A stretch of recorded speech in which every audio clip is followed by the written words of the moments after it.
The fifth plenary meeting of the 10th Emergency Special Session of the General Assembly is called to order.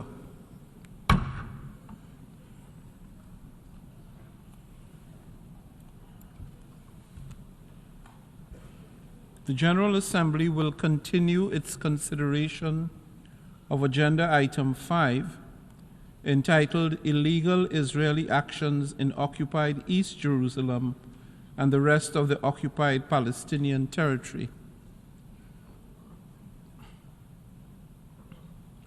Before giving the floor for explanations of vote after the vote, may I remind delegations that explanations of vote are limited to 10 minutes and should be made by delegations from their seats.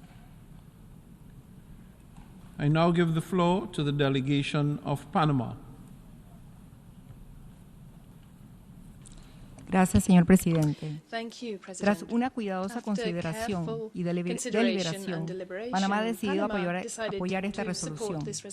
Esta decisión se basa en nuestro compromiso de defender los principios de la Carta de las Naciones Unidas, incluido el derecho a la autodeterminación de todos los pueblos. Sin embargo, Panamá es de la firme convicción que ambos pueblos, Palestina e Israel, merecen vivir en paz bajo fronteras seguras y reconocidas. Al abogar por la existencia de dos estados con fronteras reconocidas, garantías de seguridad y coexistencia pacífica, Panamá busca contribuir a la estabilidad y prosperidad de la región. Sin embargo, Panamá quiere plasmar ante esta sala que todavía hay temas pendientes por resolver.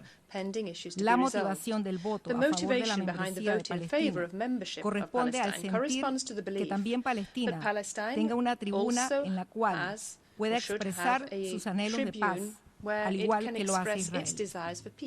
Pero también queremos expresar nuestra seria preocupación por la fragilidad de los elementos que lo componen como sujeto del derecho internacional dentro del sistema de Naciones Unidas. Se necesita que las autoridades palestinas sean un elemento de poder real que tenga control sobre ese territorio e imponga el Estado de Derecho y de garantías de paz y seguridad para el Estado de Israel, tanto por parte de Palestina como de los países y organizaciones en conflicto con Israel. Existe una necesidad real de cerrar acuerdos de paz, de un reconocimiento del Estado de Israel y del establecimiento de relaciones diplomáticas con el Estado de Israel para consolidar una paz duradera entre todos los actores.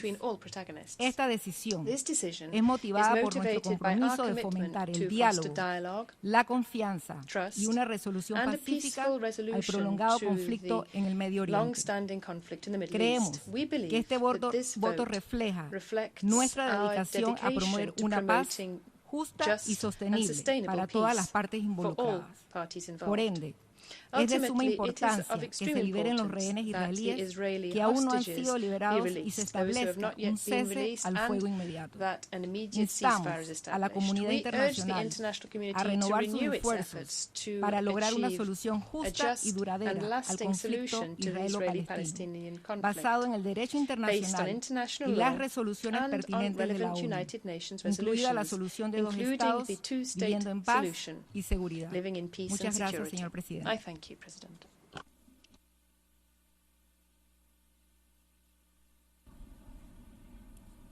I thank the distinguished delegate of Panama, and I now invite to the floor the distinguished delegate of Portugal. Mr. President, 77 years ago, this body adopted the landmark Resolution 181, laying down the foundations for the settlement of the Palestinian question. Israel was admitted as a full member of the United Nations 75 years ago, but the same right was not granted to Palestine.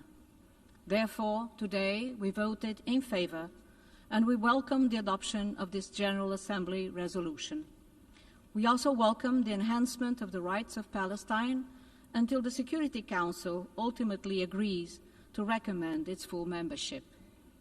This resolution is, in our view, in compliance with the UN Charter, and it constitutes a positive step towards a free, democratic and independent state of Palestine, living side by side with Israel within international recognized borders in peace and security.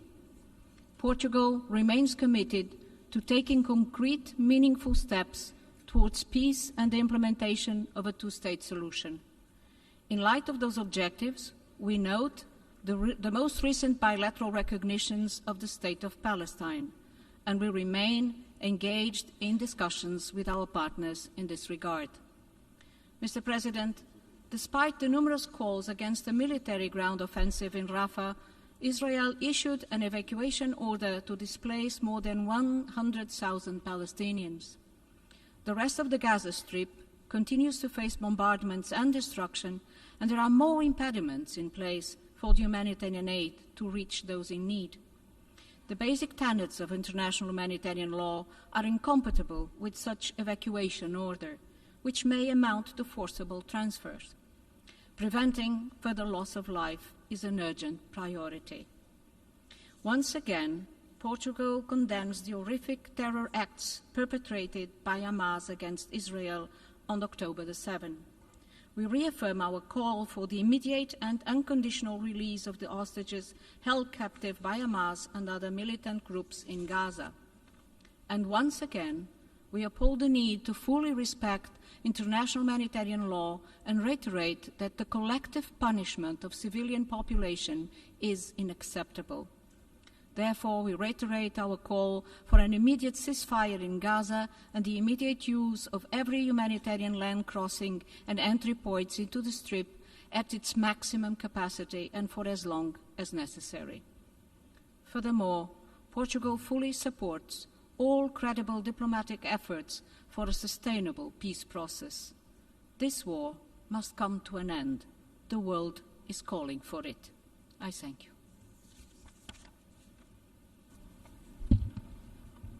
I thank the distinguished representative of Portugal for his statement, and I now offer the floor to the distinguished representative of New Zealand.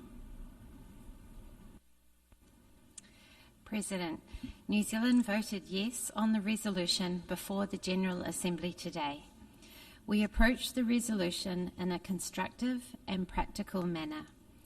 New Zealand considers this resolution a positive step on a pathway towards the eventual two-state solution. We support its intent to make a strong statement on Palestine's aspirations and the international community's expectations for progress on a political solution. We hope it will reinvigorate momentum towards peace and security in the region. At the same time, we voted in favour with the clear intention that our support for the resolution does not imply recognition of Palestinian statehood.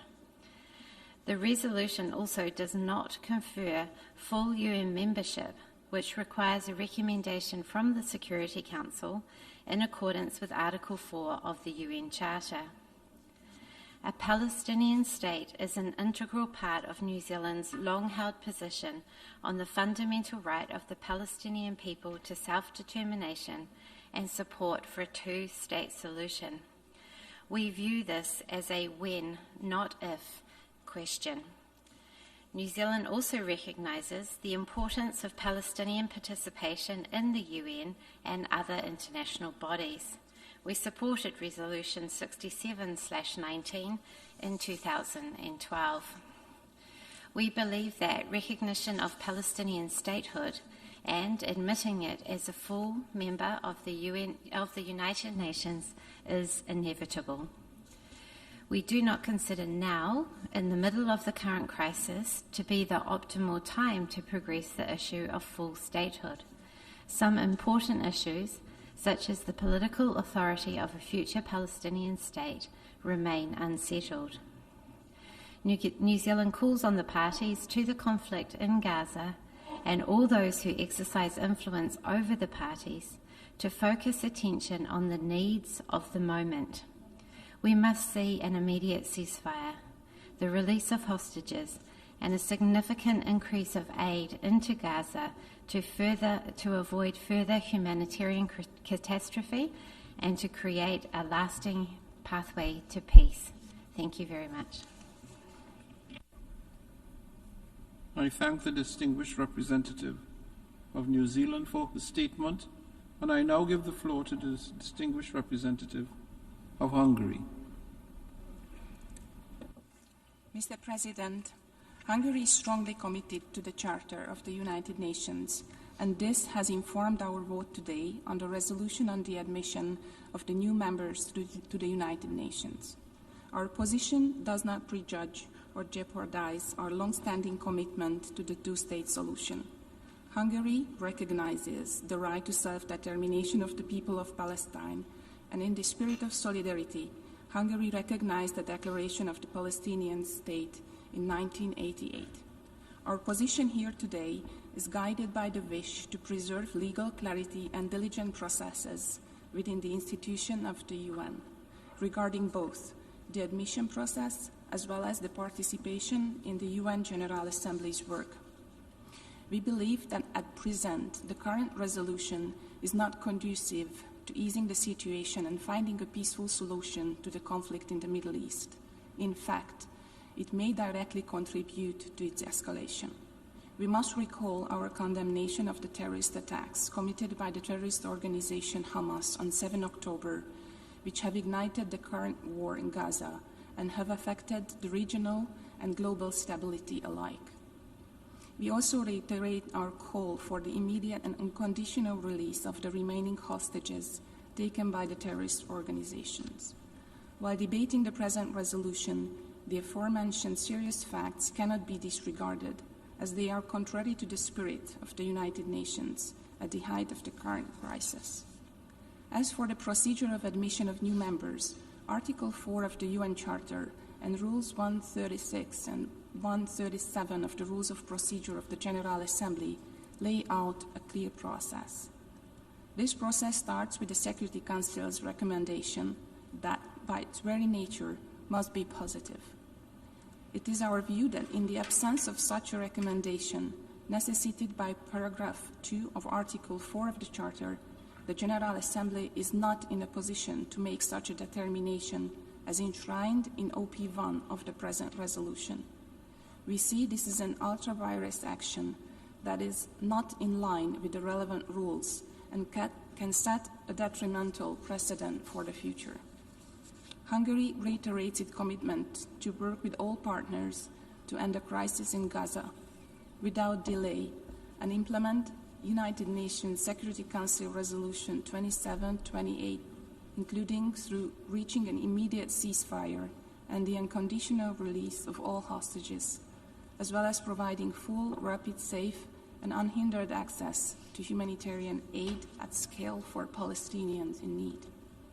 We are convinced that the only way forward to finding a lasting solution can be based on direct negotiations between the parties, bearing in mind that unilateral actions should be avoided as they could further escalate the situation, especially amidst the current flaring tensions. In this vein, we reiterate our support to a two-state solution that allows the State of Israel to live side by side in peace, security, and mutual recognition with an independent, sovereign, and viable State of Palestine. I thank you. I thank the distinguished delegation of Hungary, and I now invite the distinguished representative of Canada to take the floor. Merci, Monsieur le Président. Thank you, President. En 1947, In 1947, l'Assemblée générale des Nations the Unies a United adopté Nations la General résolution Assembly adopted 181 Resolution 181, et a convenu que la seule solution and viable the pour la only paix au viable Moyen-Orient solution for peace in the Middle East était la création was de the deux États. creation of two states. Toutefois, However, 75 ans plus tard, 75 years later, cette vision ne s'est this toujours pas vision matérialisée. has yet to materialize. La position du Canada The sur les position questions of relatives Canada à on Israël questions on et à la relative to Palestine Israel and Palestine demeure guidée, comme elle a remains toujours été, guided, as it always has par been, notre engagement by historique our historic et commitment, inébranlable our unshakable en faveur d'une commitment solution à deux to États. a two-state solution. La date du 7 octobre The date of the 7th of 2023 October restera à jamais 2023 gravée will dans tous nos mémoires. go down in history in all of our Ce memories. jour-là, le Hamas a tué This plus de day, 1200 personnes, on a kidnappé plus de 240 et a commis des actes brutaux de violence sexuelle. Le Canada a condamné sans hésitation cette attaque du Hamas et demandé la libération des otages, ce qu'il continue de faire depuis lors. Et nous continuerons de demander que l'Assemblée générale prenne ses responsabilités pour faire face à cette attaque. Depuis le 7 octobre, des milliers de civils et de civils palestiniens ont été tués dans le conflit militaire qui a suivi cette journée tellement tragique. Près de 2 millions de personnes ont été déplacées et un nombre encore plus important sont aujourd'hui confrontés à une famine imminente. L'ampleur de la crise humanitaire, il faut l'admettre, il faut le dire, est catastrophique. Le Canada déplore la perte de toutes ces vies et nous allons continuer tous nos efforts pour assurer que les droits des Israéliens et les Palestiniens soient protégés dans toutes nos activités et toute notre politique. Mr. President, an immediate ceasefire is urgently needed. Hostages must be released. Rapid, safe, and unimpeded humanitarian relief must be provided to civilians.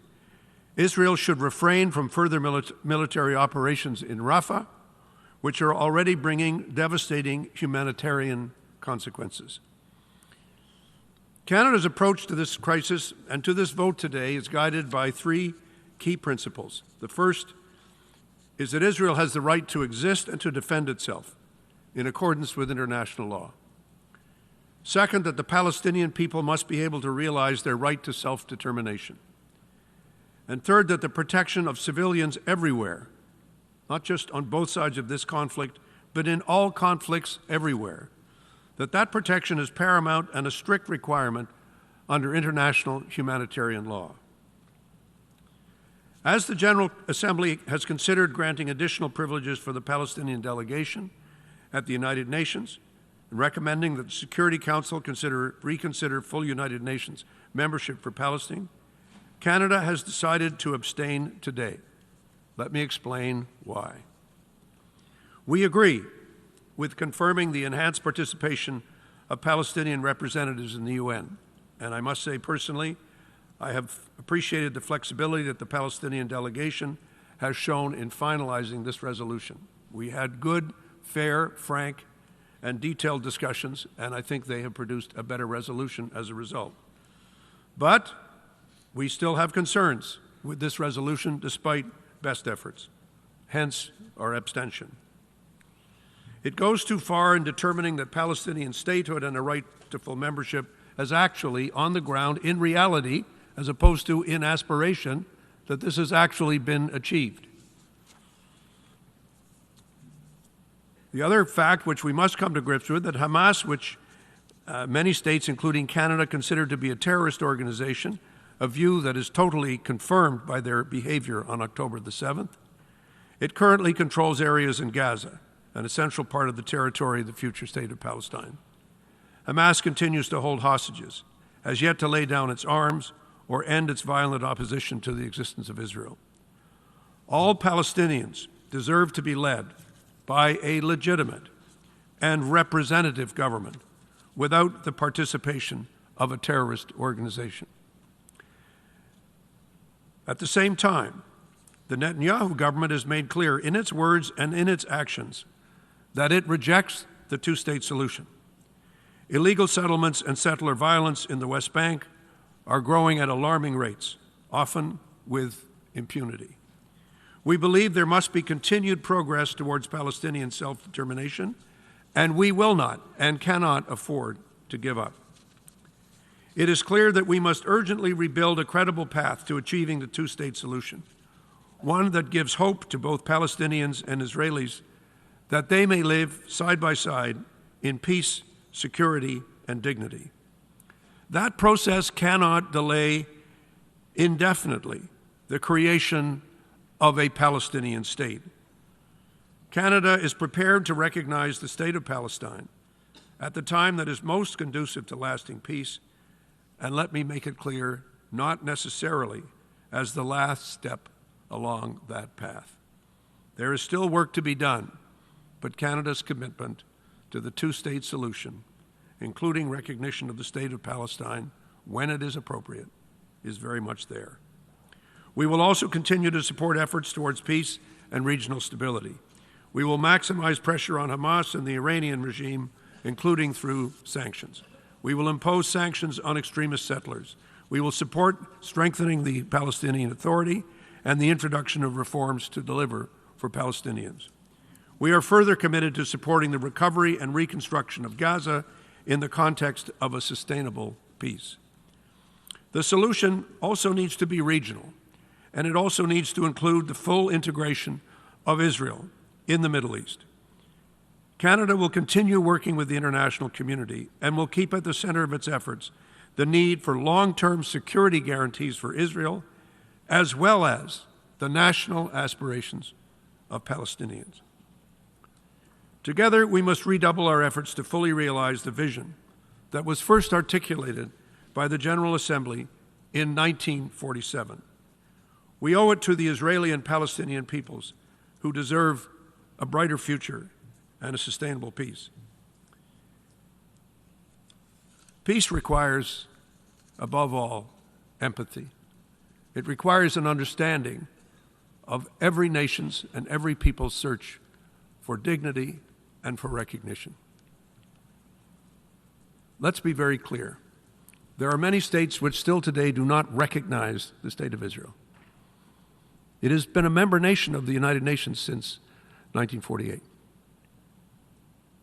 At the same time, it has taken us a long time to provide Palestinians with the recognition that they deserve to allow them to become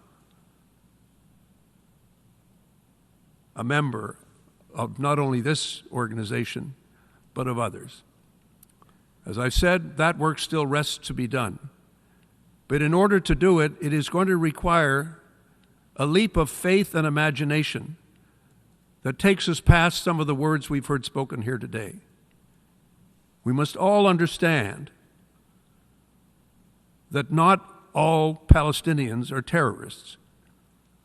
And it's important for us to understand that Israelis are a people whose deep suffering, confirmed today earlier in the week with the commemoration of Yom HaShoah, deserve their place as well. Thank you, Mr. President.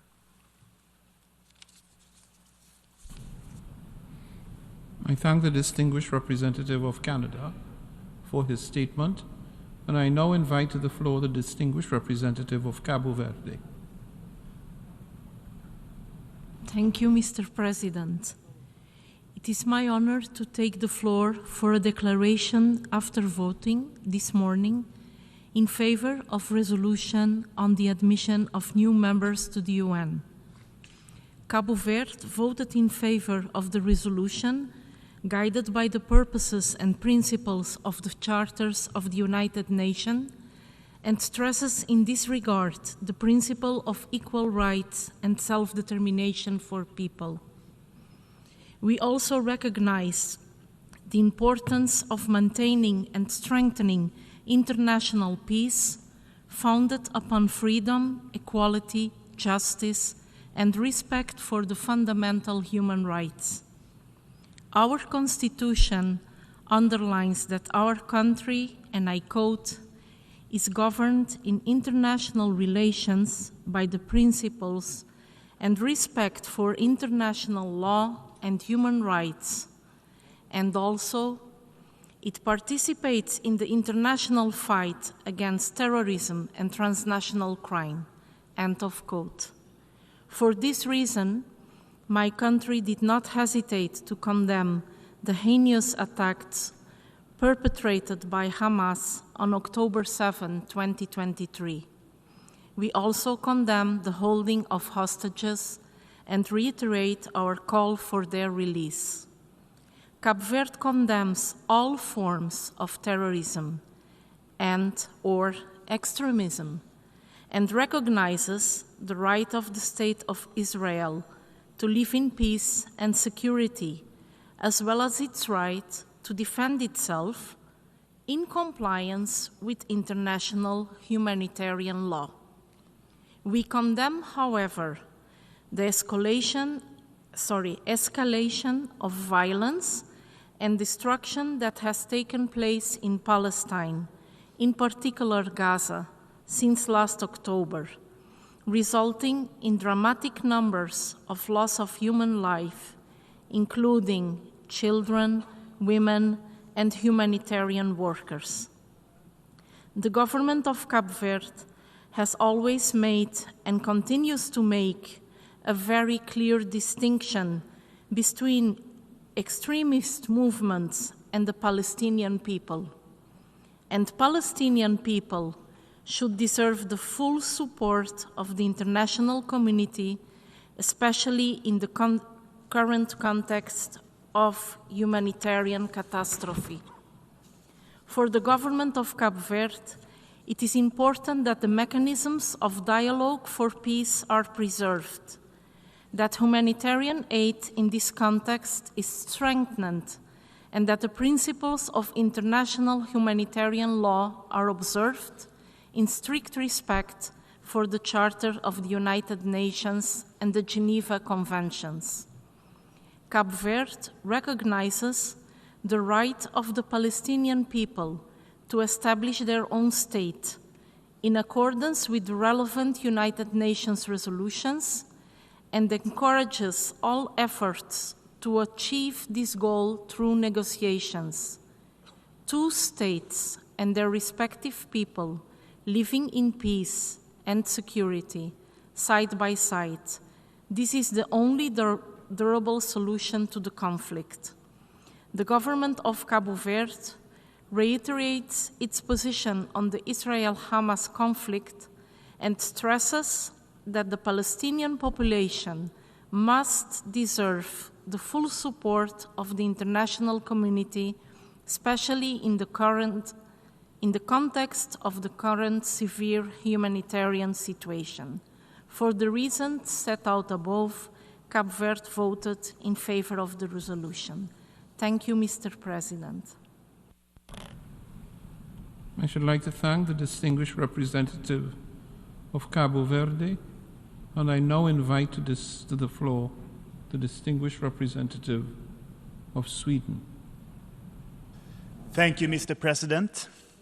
Sweden remains committed to a just and comprehensive resolution of the Israeli-Palestinian conflict, with the State of Israel and an independent, democratic, contiguous, sovereign, and viable State of Palestine living side by side in peace and security and mutual recognition, with Jerusalem as the future capital of both states, in accordance with the relevant resolutions of the Security Council. Sweden's position on the status of the State of Palestine under international law and the Swedish support for a two-state solution remains unchanged. The EU has jointly expressed its commitment to work with partners to end the crisis in Gaza without delay and implement UN Security Council Resolution 2728. We will continue to work for an immediate humanitarian ceasefire, full respect for international law, including international humanitarian law, and the immediate release of all remaining hostages. The humanitarian situation in Gaza is appalling. The entire population is suffering from acute food insecurity. The humanitarian needs are immense, and the delivery of humanitarian aid into and within Gaza must increase radically to prevent further human suffering. We face a terrible crisis in the Middle East, and the UN Charter must be followed.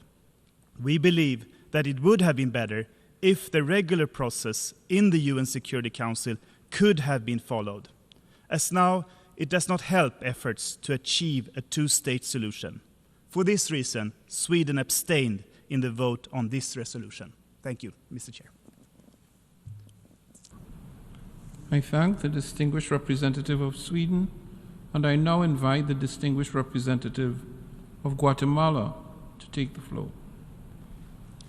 Señor Presidente, agradecemos la convocatoria en ocasión de la reanudación del 10º periodo extraordinario de sesiones de emergencia de la Asamblea General de las Naciones Unidas para tomar acción sobre el proyecto de resolución sobre la admisión de nuevos miembros en las Naciones Unidas.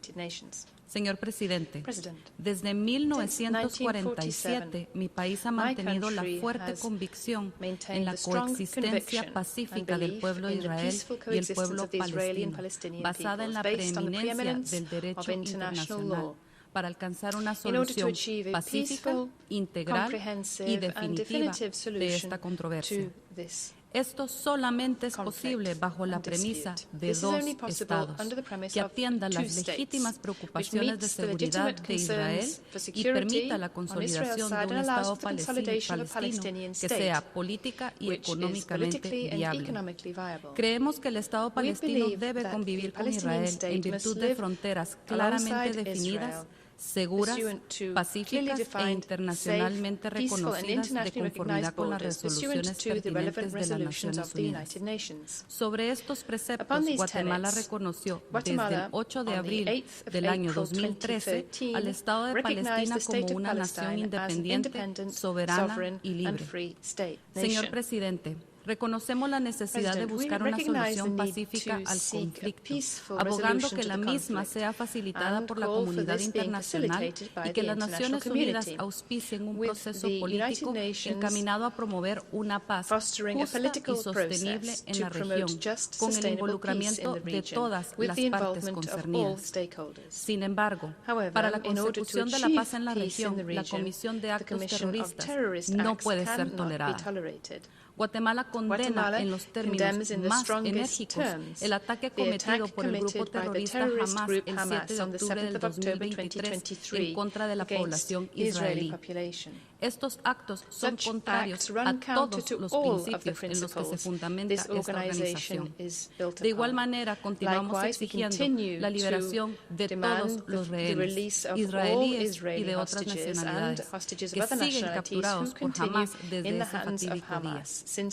Como un Estado con una sólida vocación pacifista, reconocemos que la respuesta a dichos ataques no puede traducirse en una desatención a los derechos humanos de los palestinos, ni mucho menos a las obligaciones que emanan del derecho internacional humanitario. Exhortamos a las partes a convenir en un alto al fuego inmediatamente. Un cese al fuego no es antitético a la liberación de los rehenes, sino una medida necesaria para garantizar tanto la seguridad como la protección de los derechos de los palestinos. Es momento de retomar las sendas para una solución política, no militar, a esta controversia. Asimismo, Guatemala manifiesta la importancia de garantizar el acceso a la ayuda humanitaria, en línea con la orden de la Corte Internacional de Justicia del 26 de enero del año 2024, así como la obligación de resguardar a la población civil palestina. Señor Presidente, permítame reiterar lo expresado por mi país el pasado 1 de mayo ante esta honorable Asamblea General. El veto del proyecto de resolución sobre la admisión del Estado de Palestina como miembro de pleno derecho en Naciones Unidas ha dejado en evidencia, una vez más, la parálisis del máximo órgano encargado de mantener la paz y seguridad internacionales, haciendo necesaria esta convocatoria. Es innegable que la admisión de nuevos miembros, en este caso Palestina, en nuestra organización es un paso en la búsqueda de la paz, la seguridad y la justicia entre naciones. Y tomar una decisión al respecto debe ser un acto basado en derecho y no en consideraciones subjetivas. El artículo 4 de la Carta de esta organización establece una lista cerrada de requisitos para la admisión de nuevos miembros. Además, la Corte Internacional de Justicia declaró de manera inequívoca en su opinión consultiva del 28 de mayo de 1948 que los Estados miembros no están facultados para supeditar la admisión de un nuevo Estado a la organización a la satisfacción de condiciones no previstas en dicho artículo. Ciertamente, en el caso que nos ocupa, no se ha cumplido debidamente con estos preceptos. Señor Presidente, por último, deseo reiterar inequívocamente la urgente necesidad de poner fin a toda agresión indiscriminada y buscar una salida pacífica y negociada a este conflicto de larga data. Fiel al principio de solución pacífica de controversias, Guatemala expresa su disposición para apoyar todo esfuerzo encaminado hacia el establecimiento de una paz duradera en la región, cimentada en el respeto mutuo y el pleno apego al derecho internacional. Ha sido por estos motivos que Guatemala ha apoyado el proyecto de resolución titulado Admisión de nuevos miembros en las Naciones Unidas. Muchas gracias.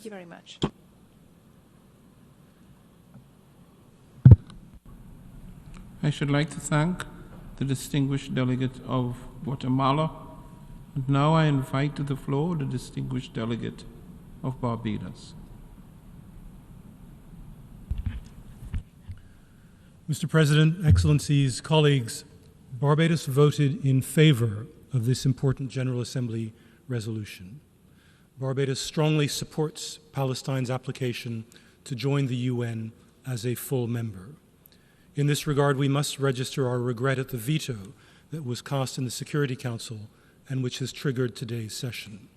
The Council must reconsider its decision and allow the state and the people of Palestine to take their rightful place in these United Nations. Mr. President, I also take this opportunity to inform this Assembly that 3 weeks ago, the government of Barbados decided to recognize and establish diplomatic relations with the State of Palestine. We do this because we firmly believe in the right of self-determination of the Palestinian people, in their right to live in safety and security. We also firmly believe in the right of the state and the people of Israel to exist in safety and security, and have repeatedly condemned the attacks of 7 October 2023. As we gather at this grave moment for our brothers and sisters in the Middle East, with your permission, I would like to make 2 further points. First, we reiterate our earlier calls, the calls of the Caribbean community, the calls of countless other countries, the calls of the UN Secretary General, the calls of this very Assembly for an immediate and lasting ceasefire in the war in Gaza. We also reiterate the many calls for the immediate, unconditional release of all hostages and the provision of humanitarian assistance in all its dimensions to the people of Gaza. This surely is a condition for any further developments in this terrible conflict that has cost thousands of innocent lives on both sides. It is also, in our view, an essential condition for any broader settlement for the Middle East as a whole. Second, the parties to this conflict must now, even in the face of the death and destruction that they are visiting upon one another, come together to find a path to a lasting peace in the Middle East. This requires all parties and their allies to negotiate in good faith with the welfare of the people of Palestine and Israel as their guiding principle. At the heart of this lasting peace is a viable Palestinian state in accordance with UN resolutions and international law, a state that should be, in accordance with today's resolution, a full member of the United Nations. I thank you. I thank the distinguished representative of Barbados, and I now invite to the floor the distinguished representative of Papua New Guinea. Mr. President, my delegation respectfully notes with interest the various positions of UN member states and observer states on the issue of Palestine's statehood, including in the Security Council last month, that prompted the General Assembly to address this issue today. For Papua New Guinea, we have formal ties with both Israel and Palestine. Mr. President, Papua New Guinea remains concerned with the serious state of affairs in Palestine and Israel, given the ongoing humanitarian, peace and security challenges and the continuing impact on lives and livelihoods of both Palestinians and Israelis alike, and also its wider implications for the Middle East region and beyond. We therefore reiterate our call for the unconditional release of all the October 7, 2023 hostages still held by Hamas and others. We also reaffirm our call for the settlement of the ongoing Syrian situation through peaceful means. We further encourage direct negotiations, including through the two-state solution between all relevant stakeholders in Israel and Palestine, towards finding a mutually amicable and lasting political solution for Israel and Palestine to live side by side in peaceful coexistence rather than talking past each other. Mr. President, today Papua New Guinea voted no to the emergency special session resolution that we are now discussing. Our vote is also based on our view that any rights and privileges to be granted to parties seeking United Nations membership and their obligations arising from such undertaking must be accorded in a manner that is fully in accordance and compliant with the Charter of the United Nations. Circumventing the Charter for any purpose and repeatedly whilst professing its importance is a serious matter not to be taken lightly in our considered view. Mr. President, Papua New Guinea, as a member of the non-aligned movement, would like to place on record our position, regrettably, on the statement to be delivered by the distinguished delegation of Uganda as chair of the non-aligned movement. Papua New Guinea disassociates itself from the non-aligned movement statement on today's 10th emergency special session and related draft resolution, as elements therein are inconsistent with our national position on the issues addressed today. I thank you, Mr. President.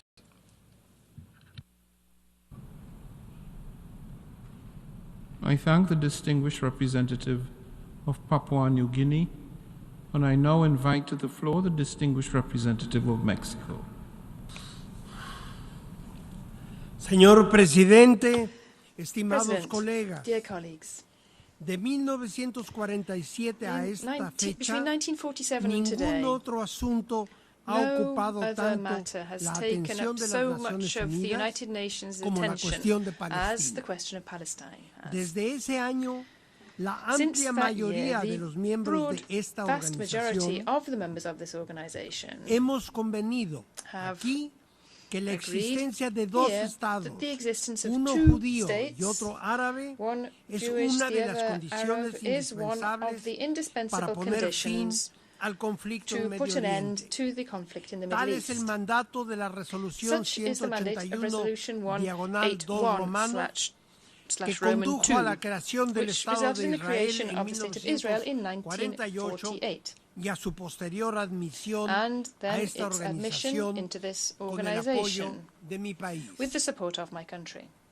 Congruente con esa visión, In line with México ha this vision, manifestado Mexico has on repetidamente repeated su occasions respaldo a las expressed its support decisiones for de esta the Asamblea decisions of General this General Assembly, que contribuyen a la which consolidación contribute del Estado to consolidating the palestino, Palestinian representado state, por la Autoridad represented Nacional by the Palestina. National Palestinian Authority. Hoy renovamos nuestro Today, compromiso we con renew una paz our justa commitment to en Medio a Oriente just peace in al the Middle votar a East favor by voting de expandir los in derechos favor de of Palestina en la expanding Asamblea Palestine's General. rights in the General Assembly. Reiteramos And nuestro we llamado reiterate al our Consejo call de Seguridad upon the Security para que se Council considere to positivamente positively la solicitud consider de admitir al Estado the request of palestino admitting como Palestine miembro as pleno a full member de esta of this organización. organization. Al declarar esta Asamblea By mediante la resolución recién declaring adoptada que in its Palestina recently adopted reúne resolution the con las fact that condiciones Palestine fulfills previstas the en el conditions artículo provided 4 for de in la Article Carta, 4 of the Charter, México considera que un nuevo Mexico veto believes that a la a admisión further en el veto Consejo de to Seguridad admission by the Security carecería Council de would fundamento. lack Urgimos a los grounds. miembros We urge the permanentes permanent del members Consejo of the Council a honrar la to declaración de honor junio the de statement of June 1945 en la que se comprometieron a no emplear, cito, su poder de veto con el deliberado propósito de obstaculizar la acción del Consejo. Fin de la cita. A quienes insisten en que no hay condiciones en las circunstancias presentes para avanzar hacia la paz, les recuerdo que los estados aquí representados somos los principales responsables de crear esas condiciones. Insto por ello a las partes del conflicto a retomar el proceso político con el apoyo de la comunidad internacional lo antes posible para poner fin a la destructiva y riesgosa espiral de violencia actual. Señor Presidente, México reitera su inequívoca condena a los ataques terroristas perpetrados por Hamás el 7 de octubre pasado en contra de civiles israelíes, incluyendo mujeres, niños y ancianos, y llama a la liberación incondicional de todos los rehenes, entre los cuales, por cierto, aún se encuentra un nacional mexicano. Hacemos eco del llamado de la representante especial del secretario general de Naciones Unidas sobre la violencia sexual en los conflictos para permitir el ingreso de la oficina del Alto Comisionado para los Derechos Humanos y de la Comisión Internacional Independiente de Investigación. Al mismo tiempo, rechazamos los ataques indiscriminados y la violencia de la que ha sido objeto la población civil palestina por parte de Israel. México condena la ofensiva militar contra Rafah, consciente de la catástrofe humanitaria y la escalada regional a la que puede conducir. Todas las partes, incluidos los grupos no estatales, están obligadas a cumplir con el derecho internacional humanitario. Mi delegación exige una investigación independiente en torno a los alarmantes informes sobre las fosas comunes descubiertas en los alrededores de los hospitales Al-Shifa y Nasser. México ha solicitado, junto con Chile, que la Corte Penal Internacional investigue la situación en Gaza. Estamos convencidos de que quienes sean responsables de conductas criminales deberán responder por sus actos. Las víctimas tienen derecho a la justicia y la rendición de cuentas. Es fundamental para el éxito de futuros esfuerzos encaminados a la reconciliación. Para México, la salida pacífica de esta espiral de violencia está en la negociación. Apoyamos por ello la idea de que se organice una conferencia internacional de paz para que las partes regresen a la mesa de negociación.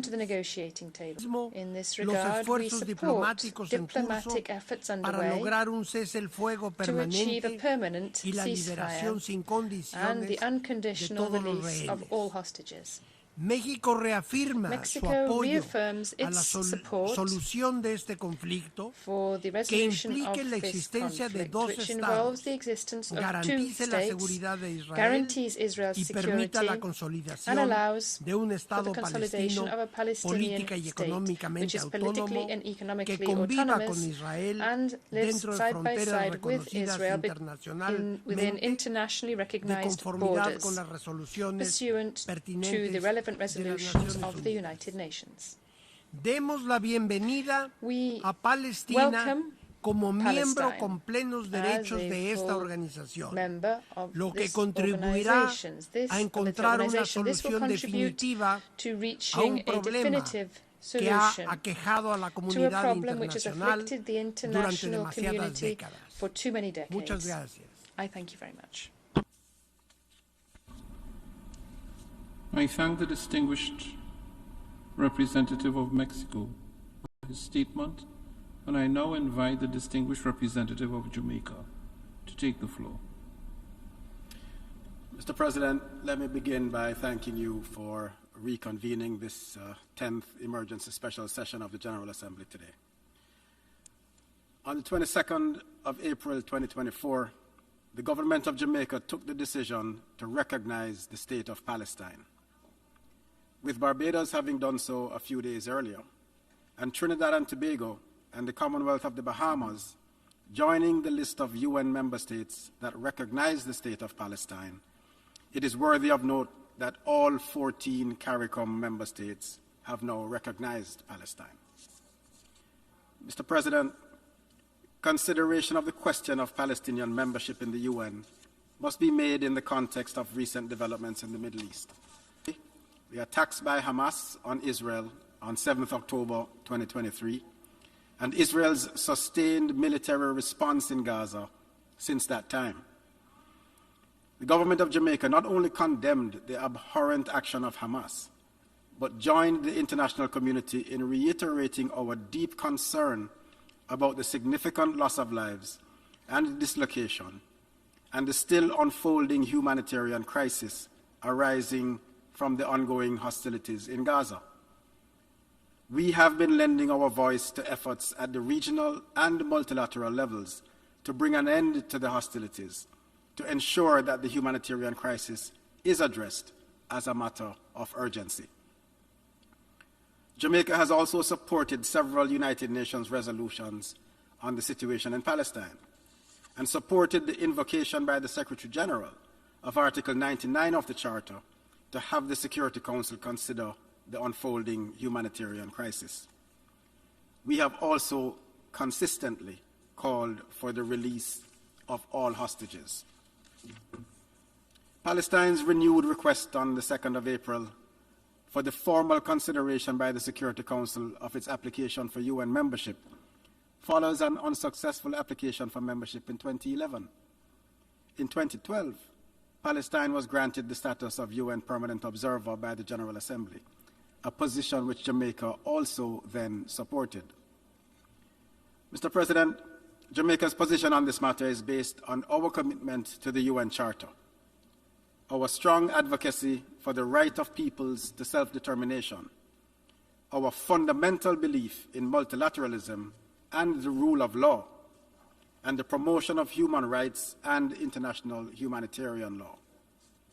We have long maintained a balanced position in support of a peaceful resolution of the Israeli-Palestinian conflict with a two-state solution which guarantees the security of Israel and the right of Palestine to an independent, viable, and sovereign state within the pre-1967 borders, pursuant to UN Security Council Resolutions 242 and 338. Mr. President, I also want to make it clear that Jamaica's recognition of Palestine is not an endorsement of Hamas, whose posture and constant refrain has been one that calls for the destruction of Israel. We reject that unconscionable ideology, as we reject the use of terrorism in all its forms. Our support for Palestine is within the context of our recognition of the Palestinian Authority as the internationally recognized representative of the Palestinian people, and our belief that the promotion of a two-state solution will be strengthened by their recognition. In light of the foregoing, Jamaica voted in favor of the resolution, and we reiterate our position that the state of Palestine should be accorded full membership of the UN, in accordance with the UN Charter and consistent with the established procedures and practice of the organization. We therefore join the call for the Security Council to reconsider the application for membership of the State of Palestine, taking due note of the position expressed by the General Assembly here today. In the interim, we further support the enhanced participation of the State of Palestine as an observer state in the activities of the General Assembly, as set out in the annex to the resolution. I thank you, Mr. President. I thank the distinguished representative of Jamaica, and I now invite to the floor the distinguished representative of Kenya.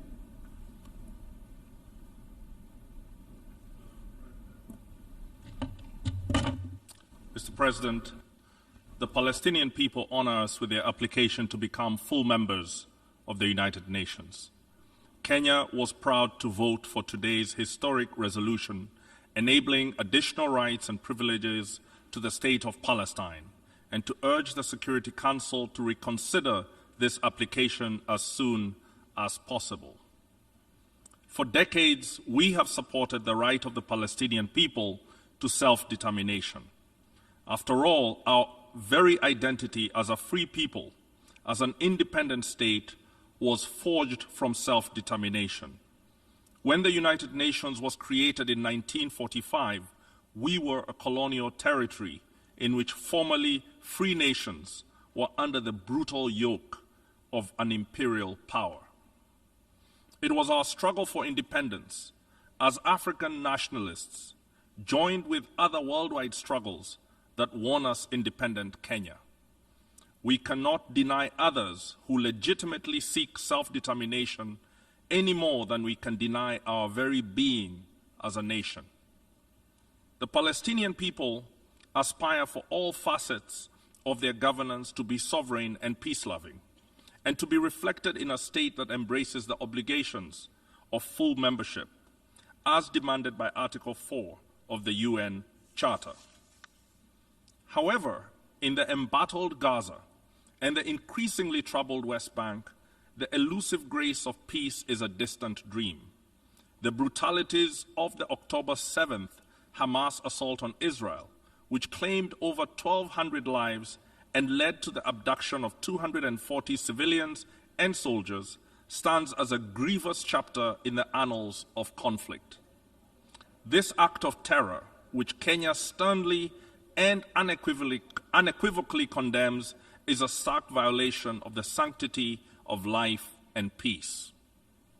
Terrorism, irrespective of its professed justifications, is a scourge that erodes the pursuit of negotiation, inquiry, mediation, conciliation, arbitration, judicial settlement, resort to regional arrangements, or other peaceful means that we have embraced as members of the United Nations. Following the devastating assault by Hamas, Israel's justified military response has had immense ethical, legal, and humanitarian consequences. Sadly, the scale and intensity of the military operations in Gaza have led to severe humanitarian harms, with multiple reports indicating that many of the casualties are non-combatants, with a distressing number being children. The logistical restrictions imposed on Gaza by Israel have severely limited access to essential services and goods for the non-combatant population. The impact on non-combatants, on critical civilian objects, and on humanitarian workers, including those working for the United Nations, have frequently deviated from international law and international humanitarian law. Mr. President, over the years, Kenya has consistently backed multiple resolutions that advocate for Palestinian statehood and self-determination. Our commitment is firmly held, reflecting our belief that full membership in the UN is foundational to any state's sovereignty and equality. We therefore urge a united Security Council to play its role in supporting the conditions for the secure and peaceful existence of Palestinian independence. These efforts must begin with an immediate humanitarian ceasefire in Gaza, the unconditional release of all hostages, followed by a resumption of dialogue without preconditions aimed at realistically achieving the two-state solution. This approach is not merely a pathway to peace, but a strategic necessity that addresses the core aspirations of both Israelis and Palestinians. We urge all states, leaders, and organizations with influence on Israeli and Palestinian leadership to make every effort to encourage and facilitate a ceasefire and the resumption of dialogue. This is the only way to marginalize extremists who find relevance and agency in violence. It would empower leaders who understand that the peace their people deserve can only come from recognizing the peace that the opposite side also deserves. Kenya has experienced the devastating loss and outrage following terrorist attacks on our citizens. We fully empathize with Israel's security concerns. However, we also recognize that counterterrorism with no limits makes future acts of terror almost inevitable. We condemn all military actions by Israel that are at odds with international law and international humanitarian law that have been undertaken in the past and all that will follow. We therefore, in this vein, strongly urge Israel to refrain from an assault on Rafah, where a large number of displaced non-combatant civilians have sought refuge, as such an action could risk atrocities and crimes against humanity due to the inevitable significant civilian casualties and immense humanitarian repercussions. Meanwhile, Hamas's continued holding of hostages is not only a violation of international law, but also a gross act of cruelty that demonstrates their disregard for human life. Hamas must release all hostages immediately and relinquish its claims to political and administrative leadership. Its reign of terror must end to pave the way for leaders who genuinely seek negotiation, dialogue, and reconciliation as part of a process leading to the Palestinian people's self-determination and statehood. A peace-loving state of Palestine cannot include an organization committed to the destruction of a people who murder civilians and oppress their own in the name of a cause. We recognize the Palestinian Authority as the rightful representative of the people of Palestine. As we look to the future, we hope to pave the way for the next resolution on Palestine's full UN membership to reflect not just hope, but real progress towards lasting peace and mutual respect. Mr. President, as I close, we are at a fork in the road. This organization was created by the most powerful in 1945 with a promise to those most oppressed and vulnerable. We must decide whether the dictates of those with the most power will define our way forward. That way will lead to a dangerous, deadly, dignity-killing multipolarity. We must stand together for the Charter and resist its shredding as our key defense for a world in which the most powerful are impelled to lawful conduct. This vote for Palestine is a vote for the promise of the United Nations. Thank you. I should like to thank the distinguished representative of Kenya for his statement.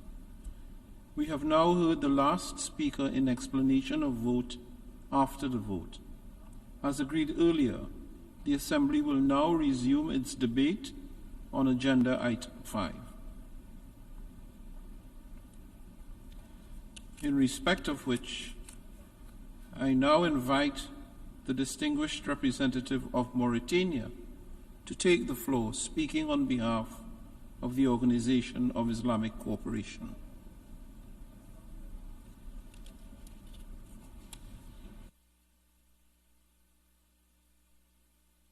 Mr. President, I have the honor to deliver this statement on behalf of the group of member states belonging to the Organization of Islamic Cooperation in my capacity as a chair of the group.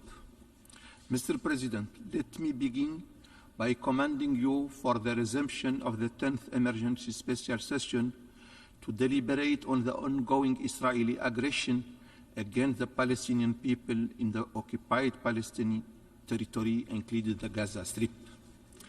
The United Nations and all peace-loving countries of the world have made unrelenting effort with regard to the ongoing escalation of violence and the resultant humanitarian catastrophe in Palestine, particularly in Gaza.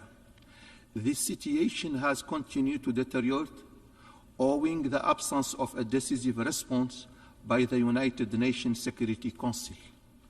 This is despite the clarion calls by world leaders and world public opinion on the need for an urgent action in the face of the colossal loss of innocent lives included the looming threat of starvation and ethnic cleansing in the Palestine-occupied territory.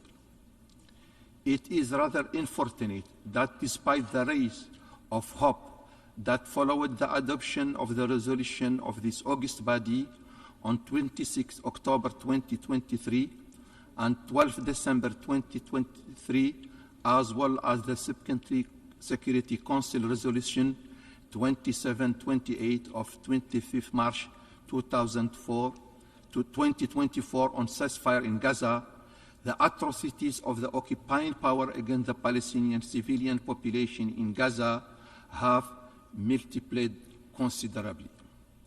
The numbers of martyrs, majority of whom are women and children, has reached an unprecedented figure of 35,000 as at the last count, in addition to injuring more than 75,000 people and displacing hundreds of thousands more who have since fled their home in Gaza.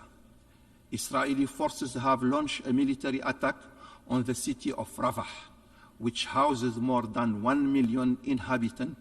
In this regard, we condemn the Israeli military attack on Rafah, and we demand an immediate ceasefire and a halt to all Israeli military activities. Mr. President, there is no doubt that the convening of this meeting has become necessary due to the failure of past démarches to secure a lasting ceasefire in Gaza and to mitigate the untold suffering of the civilian population in Gaza Strip.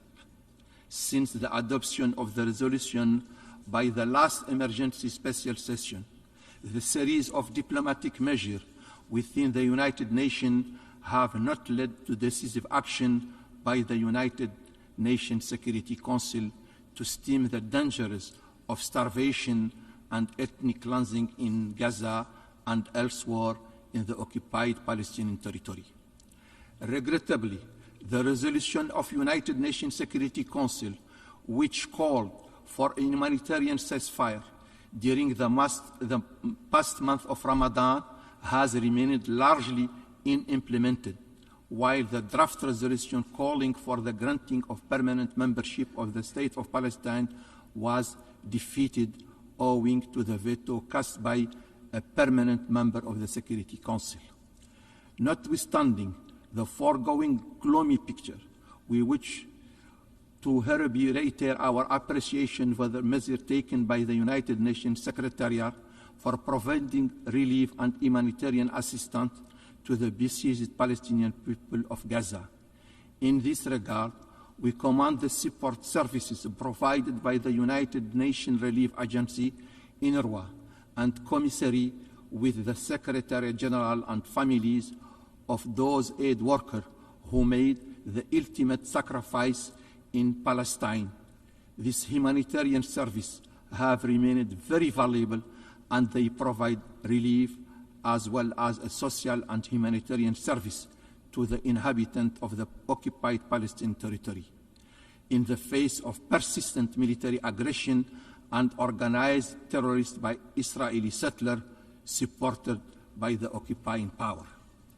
Taking this opportunity with which to congratulate UNRWA on the latest report of the Independent Review Panel, which confirmed the agency adherence to the effective procedure and mechanism to promote the values of the United Nations humanitarian principle of neutrality. We are convinced that this latest report has put paid to the campaign of calumny launched by the Israeli authority to instigate member states against UNRWA, so as to discontinue its invaluable life-saving services to the Palestinian people. In this regard, we commend those countries who have recently received their financial contribution to UNRWA, including those who have made additional contribution to the agency. We equally urge member states to review their position on the agency in the light of this revelation, so that UNRWA can continue to render his humanitarian services to millions of Palestinian refugees, among others. Equally commendable is the overwhelming support of more than 140 UN member states for the admission of the State of Palestine as a full-fledged member of the United Nations Organization, as more countries included Jamaica, Barbados, and Trinidad and Tobago, and Commonwealth of Bahamas have recently announced the recognition of the State of Palestine. Mr. President, there is no further proof of the failure of the United Nations Security Council to discharge his charter responsibility on the maintenance of peace and security in Middle East than its latest inability to recommend the application of Palestine as a full-fledged member state of the United Nations. The non-adoption of the draft resolution on 18 April 2024 through a veto, despite the positive votes of the overwhelming majority of members of the Council, is indeed a regrettable contradiction of the internationally agreed two-state solution to the Israeli-Palestinian crisis, in line with the relevant United Nations resolution. Given this statement, at the United Nations Security Council, the General Assembly is better placed to assume its role under the uniting of peace principle and sustain the momentum of the peace process in Middle East. To this end, we reiterate the OIC call on all members of the United Nations to support the adoption of practical measures aimed at putting maximum pressure on the Israeli authorities to comply with the international consensus on the restoration of the inalienable right of the Palestinian people, including the right of return and the establishment of an independent state of Palestine along the border of June 1967 with Jerusalem as its capital. This practical measure included the implementation of previous resolution of emergency special session, especially provision bearing on the humanitarian ceasefire and access of the besieged people of Gaza, protection of civilian population, and prevention of the further escalation of violence and the exercise of maximum restraint, among other measures. We also call on the Member States to continue to encourage the Security Council to assume its primary responsibilities in bringing about a permanent ceasefire by supporting the convening of an international peace conference to chart the path for a comprehensive, expeditious, and durable resolution of the Palestinian peace process. In addition to the foregoing, the OIC commends all Member States which have supported the ongoing judicial process at the International Court of Justice and urge him to continue to demand the immediate implementation of the provisional measure issued by the court against the Israeli occupying Authority of Palestine. In addition, we call on the prosecutor of the International Criminal Court to expedite the criminal investigation into war crimes against the Palestinians in the occupied Palestinian territory as demanded by some members of the United Nations. Similarly, and within the context of application of practical and deterrent measures, we call on the high contracting party to the Fourth Geneva Convention to assume the responsibility under the Article 1 of the Geneva Convention to prevent the grave violation committed by the Israeli Occupation Authority against Palestinians. In addition, we request the United Nations Secretary General to include the Israeli Occupation Army in the appendix of UN Secretary General Annual Report on Children and Armed Conflict for parties that commit grave violation against children. In this regard, we reiterate the call by the Joint Arab-Islamic Extraordinary Summit on Member States of United Nations to exert diplomatic, political, and legal measures and take necessary deterrent measures to stop the crimes of Israeli Occupation Authority against humanity in the occupied Palestinian territory in Gaza. These foregoing additional options are practical measures and crucial to desire strengthening of the Middle East peace process and the long-delayed restoration of the national right of the Palestinian people. I wish to conclude by commending the adoption today of the resolution on expansion of the membership of Palestine in the United Nations and look forward to the immediate implementation of this resolution leading to the admission of Palestine as a full member. I thank you. I should like to thank the distinguished representative of Mauritania, and I now invite to the floor the distinguished representative of the Bolivarian Republic of Venezuela, speaking on behalf of a group of friends in defense of the Charter of the United Nations. Señor Presidente, la República Bolivariana de Venezuela tiene el honor de hacer uso de la palabra en nombre del Grupo de Amigos en Defensa de la Carta de las Naciones Unidas. Señor Presidente, a pesar del consenso internacional recogido en numerosas resoluciones de la Asamblea General y del Consejo de Seguridad sobre la cuestión palestina, los últimos acontecimientos demuestran que la independencia y los derechos del Estado palestino se han visto obstaculizados a lo largo de casi 57 años de colonización y anexión por parte de Israel, un hecho que es reconocido incluso por los propios dirigentes de la potencia ocupante. La violación sistemática de su derecho a la autodeterminación es parte de la opresión del pueblo palestino.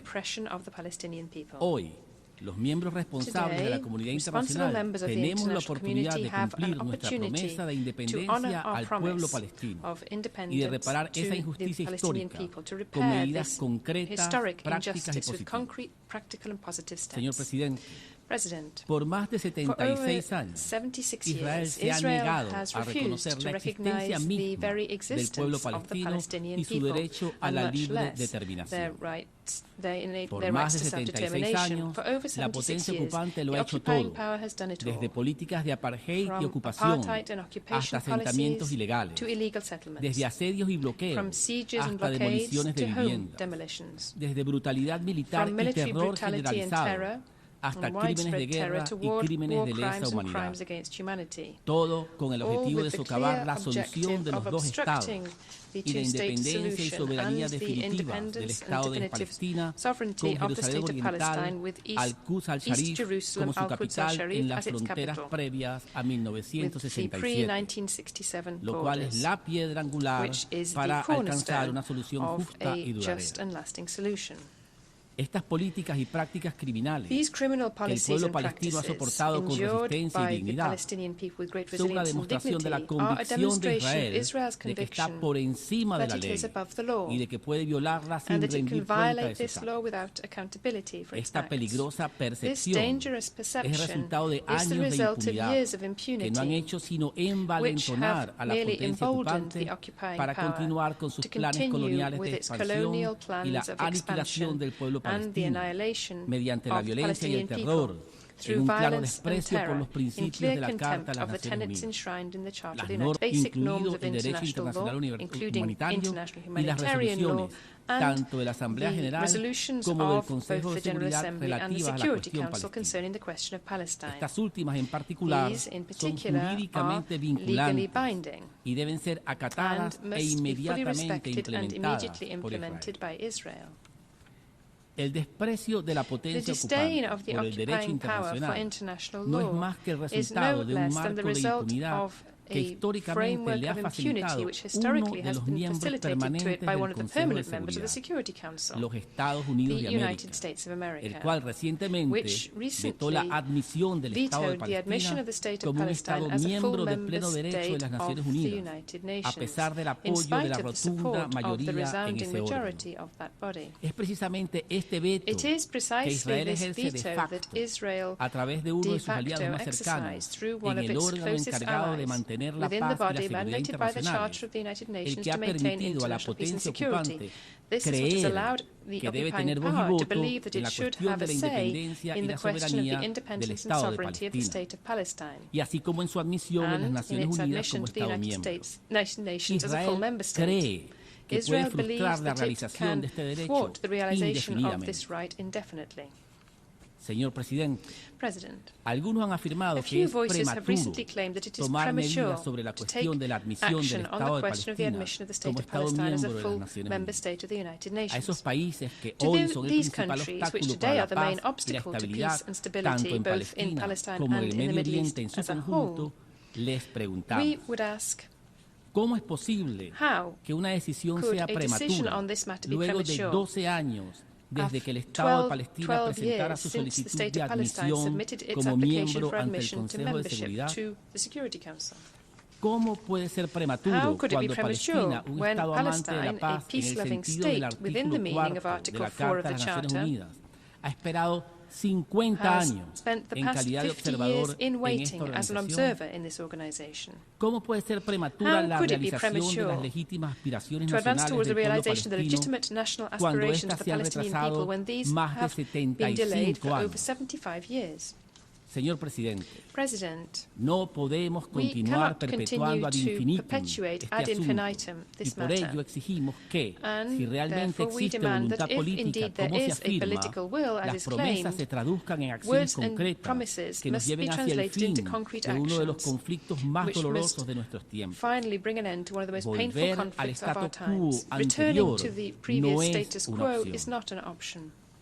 Y es que la situación sobre el terreno es calamitosa y dramática, especialmente durante estos últimos 7 meses, en los que hemos sido testigos de una espantosa carnicería contra el pueblo palestino en Gaza, que ha cobrado la vida de casi 35.000 civiles, especialmente mujeres, niñas y niños. Es necesario alcanzar urgentemente un alto al fuego que permita un acceso humanitario sin obstáculos y seguro a la franja de Gaza, y también preservar un horizonte político para establecer una plataforma de liberación del pueblo palestino de la opresión colonial de Israel.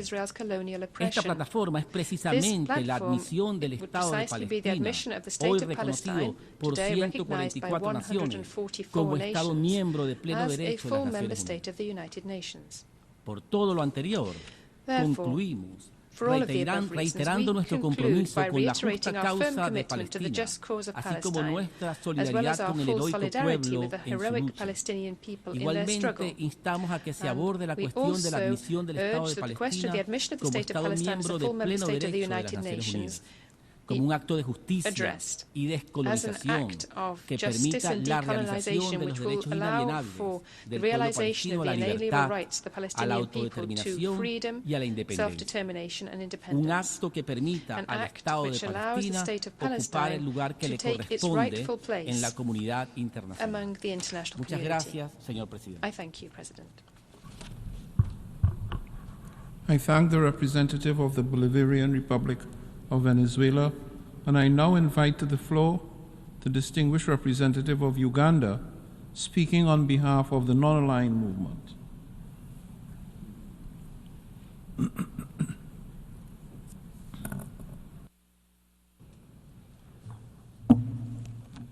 Mr. President, Excellencies, I'm delivering this statement on behalf of the 121 member states of the Non-Aligned Movement.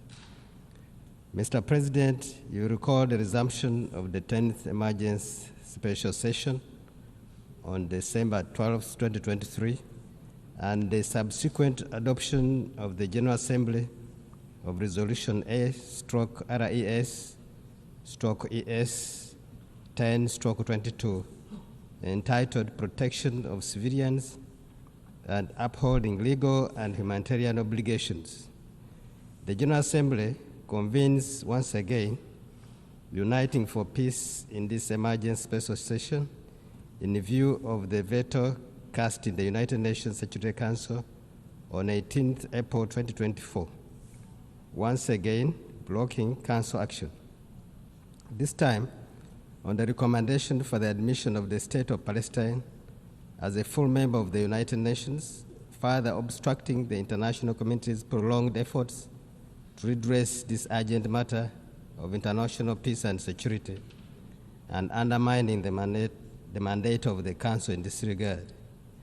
The military actions of Israel, the occupying power in the Gaza Strip, has led to mass killings and forced displacements of 2/3 of Palestinian population in Gaza.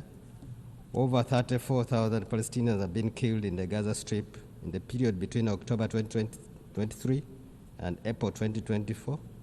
And over 70% of whom are children and women. In addition, over 77,000 Palestinians have been injured in bombardments by the Israeli occupying forces. Over 1.9 million have been displaced, and the entire population is in dire need of humanitarian assistance.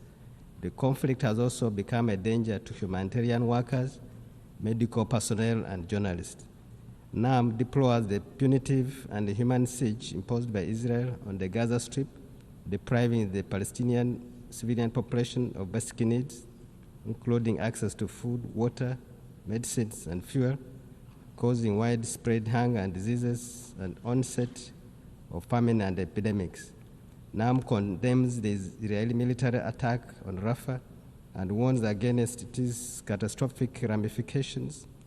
The refuge of the over 1.4 million Palestinians, which will result in yet another massacre against 2.3 million Palestinians who are starving due to the Israeli siege in Gaza. In this regard, NAM calls on the international community to collectively act to halt such an attack immediately. Mr. President, NAM reaffirms its long-standing, common, and principled position on the question of Palestine and is deeply concerned about the implications of the conflict in Gaza to the region. Action must be taken immediately to help de-escalate this volatile situation. This must include a halt to all unilateral and unlawful measures by Israel, the occupying power, in the occupied Palestinian territory, including East Jerusalem. Actions that violate the Security Council resolutions, including violations of the historic and legal status of Jerusalem and its holy sites, are provocative, dangerous, and destroy the prospects for peace, international law, including humanitarian and human rights law, must be respected, and the Palestinian civilian population must be protected. Mr. President, NAM calls for the admission of the state of Palestine on the basis of the two-state solution based on the June 4, 1967 borders as a just and viable path to peace. An independent state of Palestine will restore the dignity of the people of Palestine as a full member state of the United Nations with sovereign rights, privileges, and obligations alongside all other nations in the international community. We call on all countries that have not recognized the state of Palestine to do so forthwith as an expression of their sincere commitment to peace and their respect to international law and legality in accordance with the relevant United Nations resolution.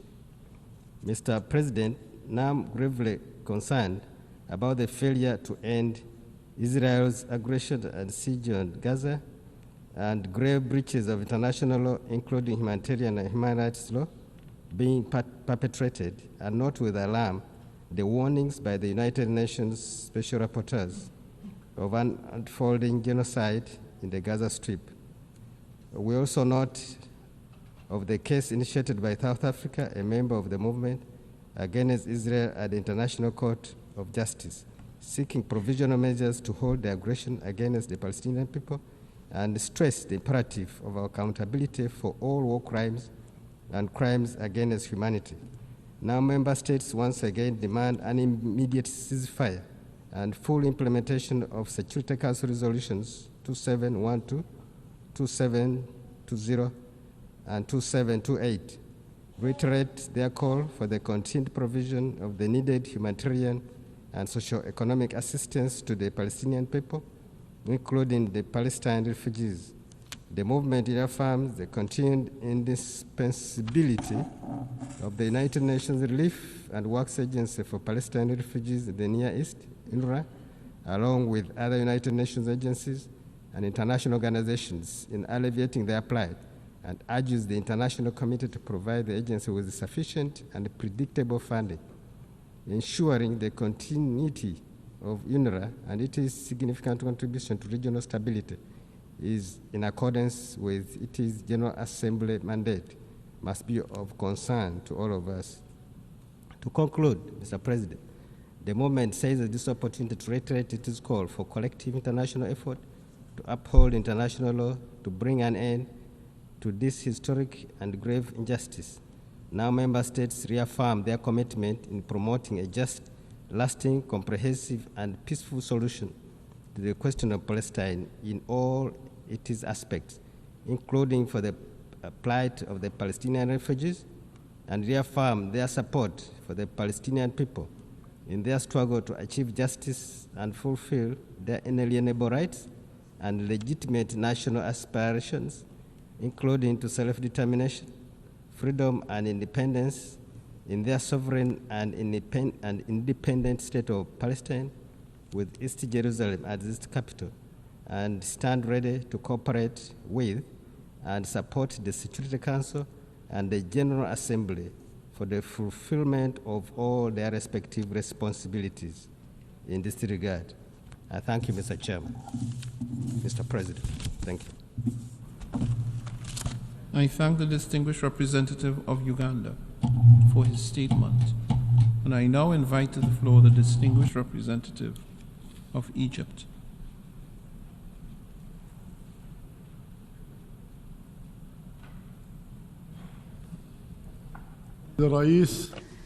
Mr. President, Egypt underlines the content of the UAE statement as head of the Arab Group, Uganda as head of the NAM, and Mauritania as head of the OIC. We would like to thank all countries who stood by what's right today and voted for the draft resolution supporting the right of Palestine for full membership at the United Nations. This would provide her with further rights at the UN. Mr. President, dear colleagues, the Israeli war against the Gaza Strip continues. It enters its 8th consecutive month, leading to a record number of Palestinians killed or injured. They totaled more than 34,000 martyrs, most of them women and children. This, in addition to more than 78,000 injured. There is also an unprecedented state of destruction in the Strip to turn it into a ruined area, not viable for living. This would push Palestinians to forced displacement. All of this due to a strong Israeli wish to retaliate against the Palestinian people and seize this opportunity to liquidate their noble cause and destroy the occupied territories of Palestine. Today, before you all at the General Assembly, all countries on equal footing, without any veto right, have voted, and we'd like to stress the following. First, what has been committed by the rogue Israeli war machine against Palestinians to commit crimes against humanity that were broadcast by the media left an unprecedented number of martyrs, especially among children. This comes in addition to the mass graves that would lead, without doubt, to an angry Arab generation because of what the Palestinian people have been subjected to. It will lead to a generation that lost hope in the international community and the UN. For there is actually a growing sense that this huge number of civilian martyrs, 12,000 of them were children, would not have happened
AECOM and President of the Atlas Initiative.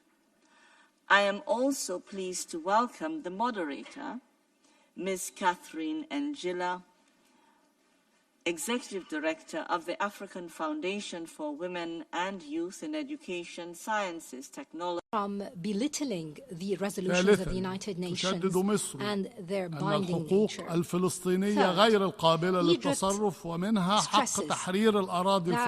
Palestinian rights are inalienable, including the right to free Palestinian territories and the establishment of a Palestinian statehood along the lines of the 4th of June, with its Jerusalem as its capital. This also includes the full membership in the UN. These are inherent and primary rights that are not based on any conditions or related or connected to any political standards. It is based on the equality between people in rights. Thus, we call upon all member states to adopt a resolution that grants the state of Palestine full membership as soon as possible. This would be a resolution that stresses this inherent right.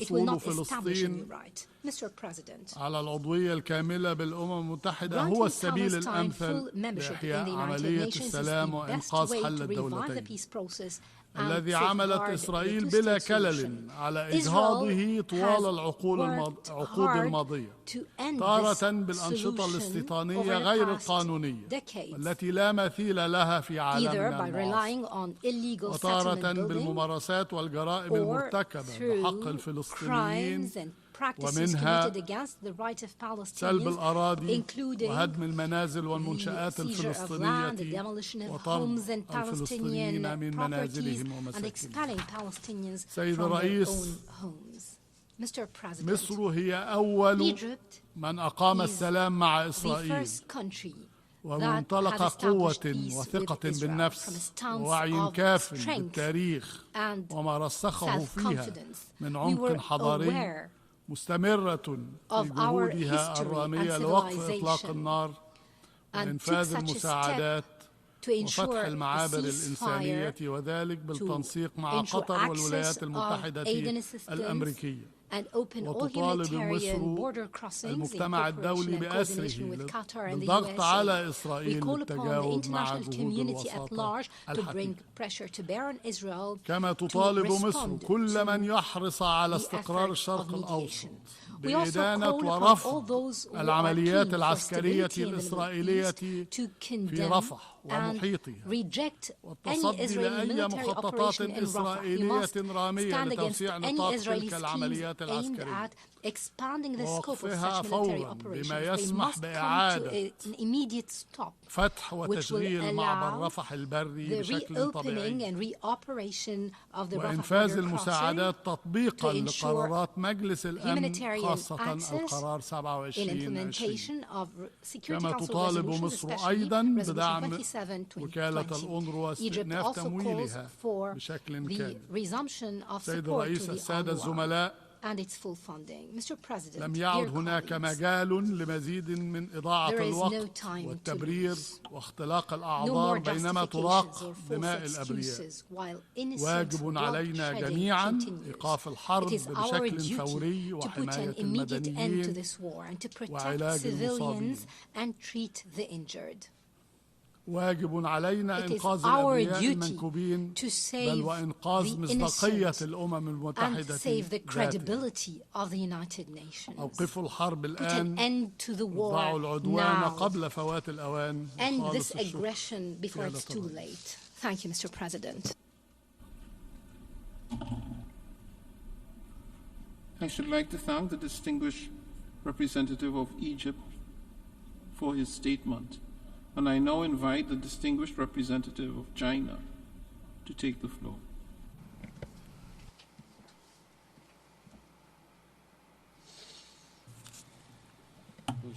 President, the Palestinian-Israeli conflict has continued in cycles for decades. Generations of Palestinians have lost their home. and lived in displacement under occupation. It is a wound of the world that is constantly ripped open and bleeding.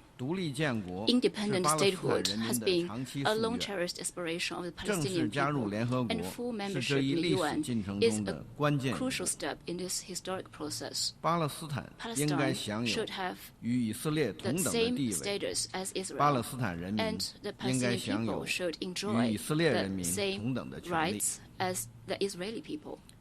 It is the common responsibility of the international community to support and advance the process of Palestinian independent statehood and provide strong support for the implementation of two-state solution and a lasting peace in the Middle East.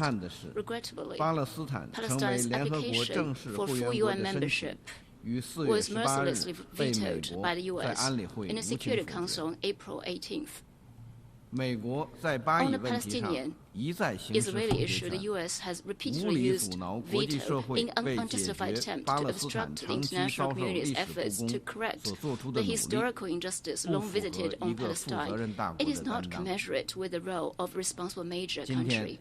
Today, the GA Emergency Special Session adopted by overwhelming majority a resolution to reaffirm the right of Palestinian people to self-determination, including the right to the independent state of Palestine, determine that the state of Palestine is qualified for membership in the UN, and recommend that the Security Council reconsider favorably its application to join the UN. China welcomes this historic resolution, which reflects the will of the international community. China joined the co-sponsorship of this resolution.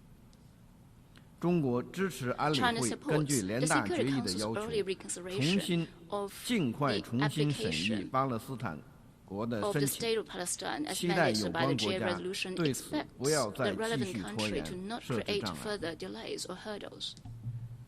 President, the resolution adopted today also includes modalities for the State of Palestine's participation in UN activities and relevant meetings, granting it new rights and privileges. We understand that these are the special modalities decided on for the lack of other options as a remedy for the historical injustice long endured by Palestine and a rectification of the U.S.'s abusive use of veto.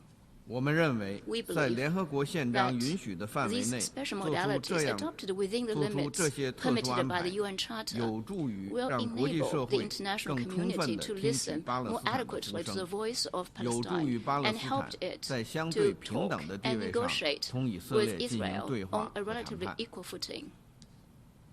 The resolution makes it clear that these modalities are adopted on exceptional basis and without setting a precedent. We believe that these modalities will not be permanent because one day the State of Palestine will become a full UN member and will enjoy full and equal rights in the UN like other member states.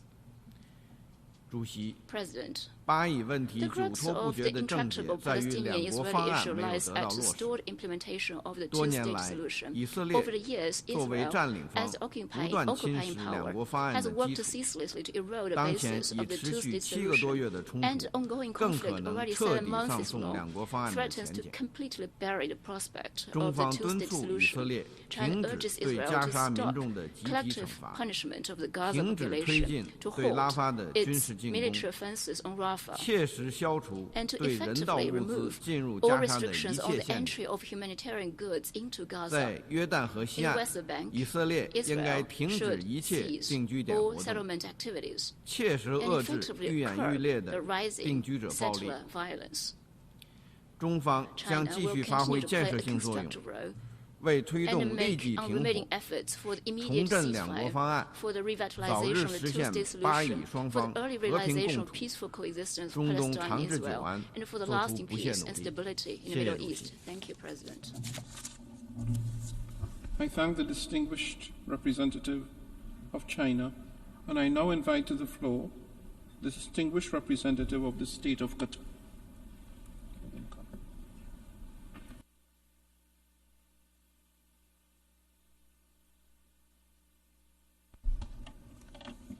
سيد الرئيس نشكركم على استئناف عقد الدورة الاستثنائية الطارئة العاشرة للجمعية العامة وننضم إلى البيانات المقدمة باسم المجموعة العربية ومنظمة التعاون الإسلامي وحركة دول عدم الانحياز. سيد الرئيس، تعرب دولة قطر عن اعتزازها بتبني مشروع القرار التاريخي الذي اعتمدته الجمعية العامة اليوم بأغلبيتها الساحقة، وتعبر عن شكرها للدول التي صوتت لصالحه، ونؤكد أن مشاركتنا في تبني مشروع القرار يجسد موقفنا المبدئي والتاريخي الراسخ الذي يقف إلى جانب الشعب الفلسطيني الشقيق وقضيته العادلة، ويمثل اعتماد القرار انتصارا هاما لأشقائنا الفلسطينيين، ويعطي فرصة جديدة لمجلس الأمن لاتخاذ موقف موحد للتوصية بقبول عضوية دولة فلسطين. ويجسد هذا القرار مقاصد الأمم المتحدة وقرارات الشرعية الدولية، وخاصة مبدأ الحق في تقرير المصير، ومبدأ المساواة في الحقوق بين الشعوب، ومبدأ المساواة في السيادة، كما أن قبول دولة فلسطين بصفة عضو كامل للعضوية يمثل خطوة أساسية لصالح تحقيق حل الدولتين الذي يعتبر مدخلا رئيسيا للوصول إلى تسوية سياسية عادلة وشاملة للقضية الفلسطينية وفقا للشرعية الدولية. السيد الرئيس، إنه على الرغم من أهمية إنجاز اليوم إلا أن العدوان الإسرائيلي لا يزال مستمرا على قطاع غزة في تحد واضح للقانون الدولي والقانون الدولي الإنساني وقرارات مجلس الأمن والجمعية العامة ومحكمة العدل الدولية. وفي هذا الصدد تدين دولة قطر في أشد العبارات قصف قوات الاحتلال الإسرائيلي بلدية رفح واجتياحها للمعبر البري والتهديد بتهجير المواطنين من مراكز الإيواء والسكن، وتدعو لتحرك دولي عاجل يحول دون اجتياح المدينة وارتكاب جريمة إبادة جماعية، وتوفير حماية تامة للمدنيين بموجب القانون الدولي وتحذر دولة قطر من أن إجبار المدنيين على النزوح القسري من المدينة التي أصبحت ملاذا أخيرا لمئات الآلاف من النازحين داخل قطاع غزة يمثل انتهاكا خطيرا للقوانين الدولية، ومن شأنه أن يضاعف الأزمة الإنسانية المتفاقمة في القطاع. السيد الرئيس، تؤكد دولة قطر على استمرار جهود وساطتها بالشراكة مع جمهورية مصر العربية والولايات المتحدة الأمريكية، ونأمل أن تثمر جهودنا المخلصة مجددا في الوصول إلى وقف فوري ودائم لإطلاق النار في غزة، بغية إطلاق سراح الأسرى والمحتجزين، وضمان وصول المزيد من المساعدات الإنسانية بشكل مستمر، وحماية المدنيين، مما يمهد لإطلاق عملية سياسية جادة تقود إلى تسوية عادلة وشاملة للقضية الفلسطينية. وختاما السيد الرئيس، تجدد دولة قطر موقفها الثابت والتاريخي الداعم لصمود الشعب الفلسطيني الشقيق وقضيته العادلة وفقا لقرارات الشرعية الدولية ومبادرة السلام العربية التي تضمن إقامة الدولة الفلسطينية المستقلة على حدود عام 1967 وعاصمتها القدس الشرقية. كما نجدد دعوتنا لمجلس الأمن لاتخاذ القرار المناسب والعادل من خلال التوصية بقبول دولة فلسطين كدولة كاملة العضوية في الأمم the right decision to recommend the admission of the State of Palestine as a full-fledged member of the UN. Thank you. I thank the distinguished representative of Qatar, and now give the floor to the distinguished representative of Ireland.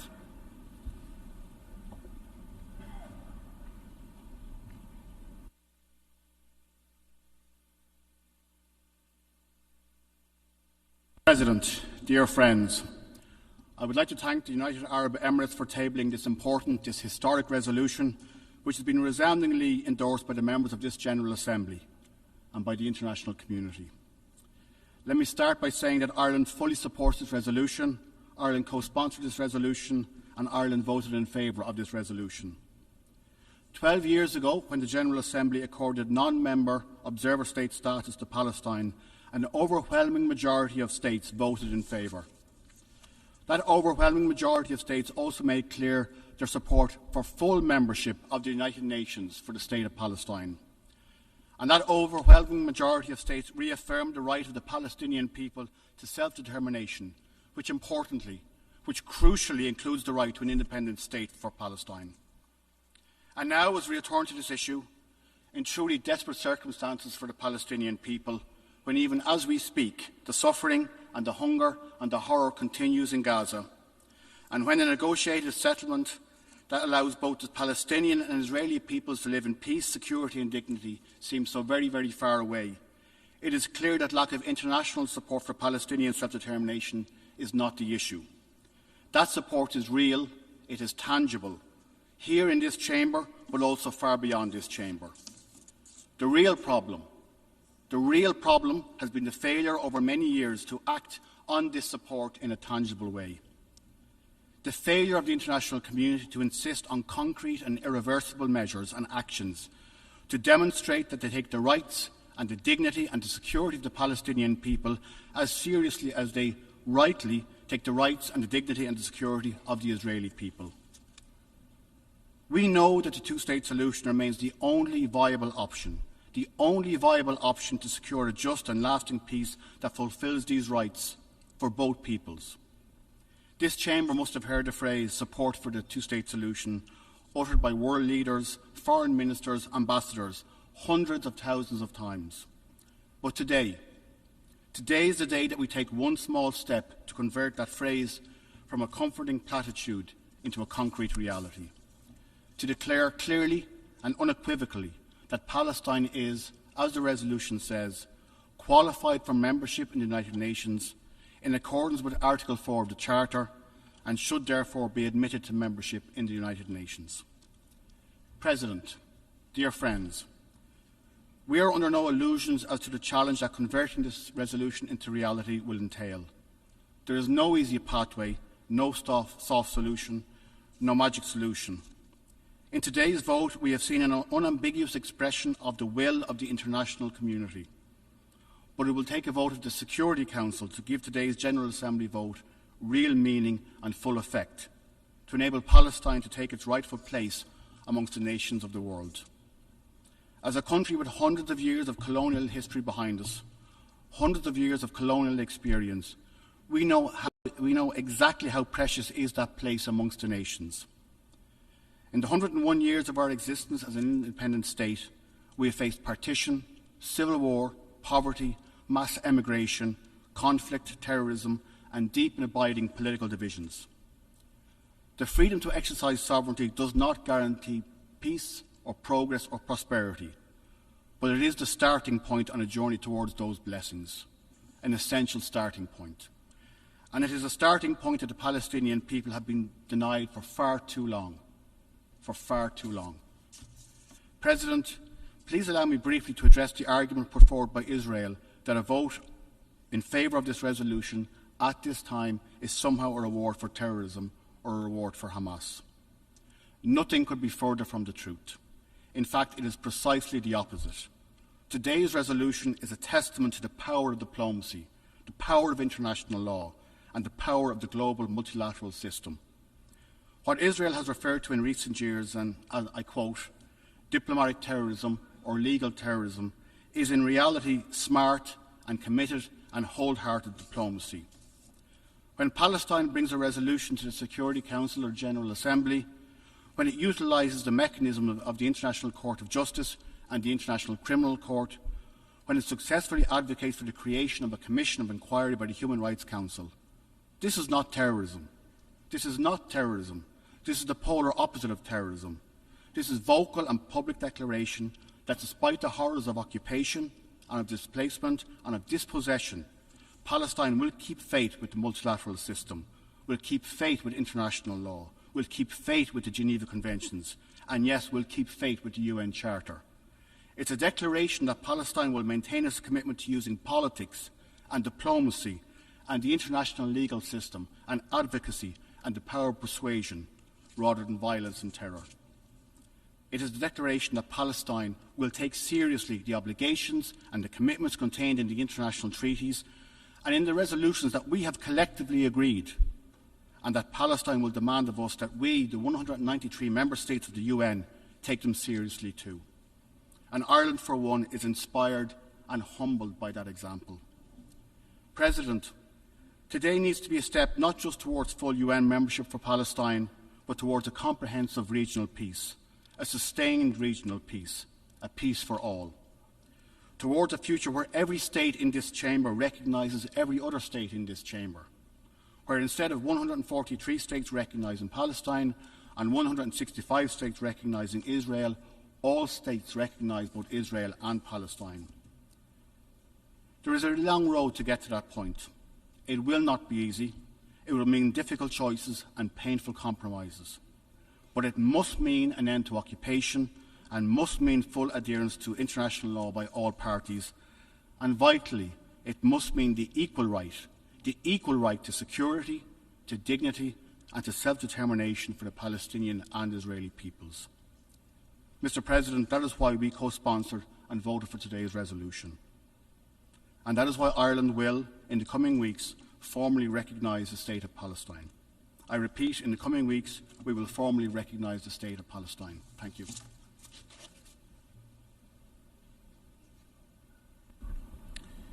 I thank the distinguished representative of Ireland. I now give the floor to the distinguished representative of Saudi Arabia.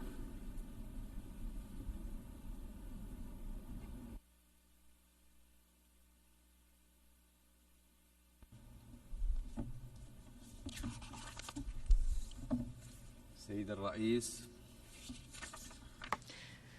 ينضم وفد بلادي إلى البيانات التي ألقتها جمهورية أوغندا باسم حركة دول عدم الانحياز والجمهورية الإسلامية الموريتانية باسم المجموعة الإسلامية ودولة الإمارات العربية المتحدة باسم المجموعة العربية. السيد الرئيس أشكركم على استئناف الجلسة العاشرة الاستثنائية الطارئة للنظر بالقرار المقدم اليوم والذي طالب مجلس الأمن بإعادة النظر في مسألة حصول دولة فلسطين على العضوية الكاملة بالأمم المتحدة حيث أنه وللأسف قد حال صوت سلبي واحد فقط بالمجلس في 18 من شهر أبريل الماضي دون اعتماد مشروع القرار المقدم من قبل الجمهورية الجزائرية الشقيقة. وإذ نعبر عن بالغ أسفنا لعدم تمكن مجلس الأمن من اعتماد ذلك القرار. We deplore the fact that the Security Council was not able to adopt this resolution. Moreover, يساهم في تكريس التعنت الإسرائيلي ويزيد انتهاكات إسرائيل لقوانين القانون الدولي دون رادع وهذا يبعدنا عن تحقيق السلام المنشود. السيد الرئيس تتخذ الجمعية العامة للأمم المتحدة سنويا حزمة من القرارات التي تؤكد على حقوق الشعب الفلسطيني بما في ذلك حقه في تقرير المصير. والقرار المقدم اليوم يأتي اتساقا مع جملة تلك القرارات ويهدف إلى تحقيق الإرادة الدولية والمساهمة بإحلال السلام الحقيقي بالمنطقة على أساس حل الدولتين. لقد آن الأوان لأن يضع المجتمع الدولي الأمور في نصابها الصحيح إذ لا يمكن أن يستمر العالم في غض الطرف عن المعاناة الطويلة التي يكابدها الشعب الفلسطيني منذ عقود وعن حقه تقرير مصيره وحصوله على دولته وعضويته في الأمم المتحدة. السيد الرئيس لقد مارست إسرائيل القوة القائمة بالاحتلال كافة أشكال الجرائم بحق الشعب الفلسطيني غير آبهة بقرارات الشرعية الدولية والقانون الدولي الإنساني حتى تولدت لديها القناعة بأنها فوق تلك القرارات والقوانين وأنها تملك حصانة تحميها من المساءلة والمحاسبة مما دفعها إلى التمادي في سياستها العدوانية الوحشية والإمعان بكافة أنواع الجرائم. وما السبعة أشهر الماضية سوى فصل من فصول تلك المعاناة التي استمرت على مدى عقود من الزمن. فعلى مدار أشهر فقط أودت الممارسات الوحشية الإسرائيلية بحياة أكثر من 35,000 فلسطيني معظمهم من النساء والأطفال جراء قصف وقتل وتدمير وتجويع ممنهج تسبب في كارثة إنسانية كبرى تتفاقم يوما بعد يوم. وها نحن الآن نرى تلك الممارسات والعدوان يتجه نحو مدينة رفح الملاذ الأخير للفلسطينيين والتي تشهد كثافة سكانية عالية جراء التهجير القسري. كل ذلك which has become densely populated because of the forced displacement. Palestinian people. This is why we need a strong international position to put an end to these Israeli السيدات والسادة إن القرار الذي تم اعتماده اليوم بالأغلبية الساحقة يعكس إيمان المجتمع الدولي بالحق الفلسطيني فبالإضافة لما تضمنه من واجب أخلاقي فهو يتضمن كذلك استحقاقا تاريخيا لا يمكن تأجيل الوفاء به فضلا عن كونه متطلبا أساسيا لإحياء عملية السلام وبالتالي إيقاف الممارسات الإسرائيلية الهمجية وعليه فإننا نعرب عن شكرنا الجزيل لجميع الدول المحبة للسلام التي صوتت لصالح مشروع القرار في هذا اليوم. ختاما تستمر المملكة العربية السعودية بالتزامها كعضو مؤسس في الأمم المتحدة بدعمها للحق الفلسطيني في تقرير مصيره وإقامة الدولة الفلسطينية على حدود 1967 وعاصمتها القدس الشرقية وإرساء السلام العادل والشامل وفقا لمبادرة السلام العربية وفي إطار القرارات الشرعية ذات الصلة. وشكرا السيد الرئيس.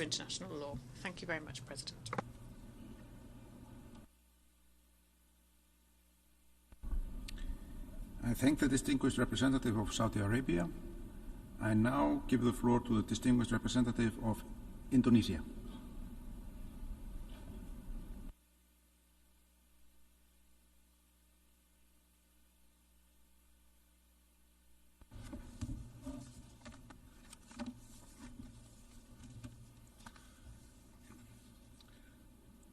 Thank you, Mr. President. Our meeting today underscores our commitment to resolve the Israeli-Palestinian conflicts through diplomacy.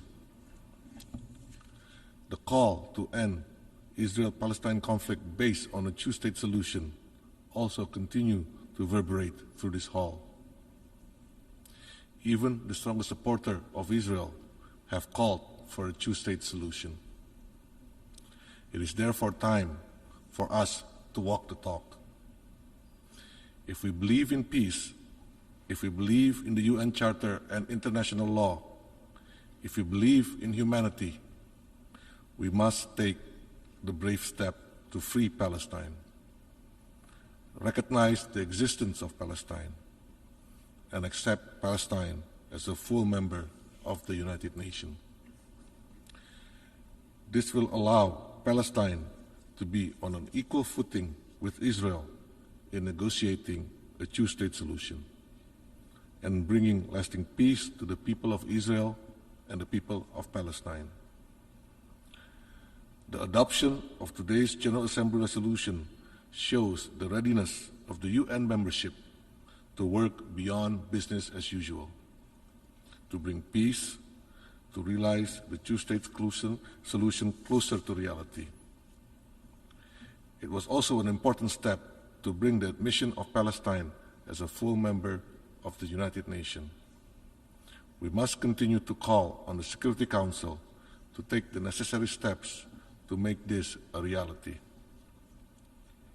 Mr. President, for 216 days, the people of Gaza have endured brutal Israeli onslaught, resulting in death, destruction, famine, even genocide. Enough is enough. In our multilateral toolbox, we have at least 3 ESS resolutions, 3 Security Council resolutions, and 2 ICJ provisional measures, all aimed at addressing the situation in Gaza. It is time for us to use these tools available to fix the situation in Gaza, prevent further humanitarian catastrophe, and the spillover to a wider region. In this regard, allow me to highlight 2 points. First, we must renew our call for a two-state solution. In the past few weeks, 4 Caribbean states have announced their recognition of Palestine, bringing the tally to 144 countries. This is a testament of strengthening support for the Palestinian cause With this momentum, peace process must be revived. We must rally behind an international conference to kickstart direct peace negotiation. This is where Palestine's full membership at the UN becomes crucial. There can never be a fair and equitable negotiation until Palestine and Israel stands on equal footing. Second, we must keep pushing for immediate and permanent ceasefire. Stopping the violence in Gaza must continue to be our top priority. This month, 76 years ago, the Nakba took place. We must not be complicit in allowing the millions of Palestinian refugees to experience another Nakba today. We must be resolved in our call to stop the attack on Rafah. All parties involved must work hard to reach an agreement for a permanent ceasefire, provide humanitarian assistance at a scale, and continue supporting UNRWA. Mr. President, let today mark a turning point in history, but let it also lead to a stronger path towards Palestinian rightful place in the global community. I thank you.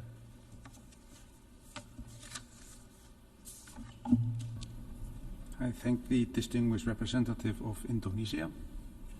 I now give the floor to the distinguished representative of Brazil.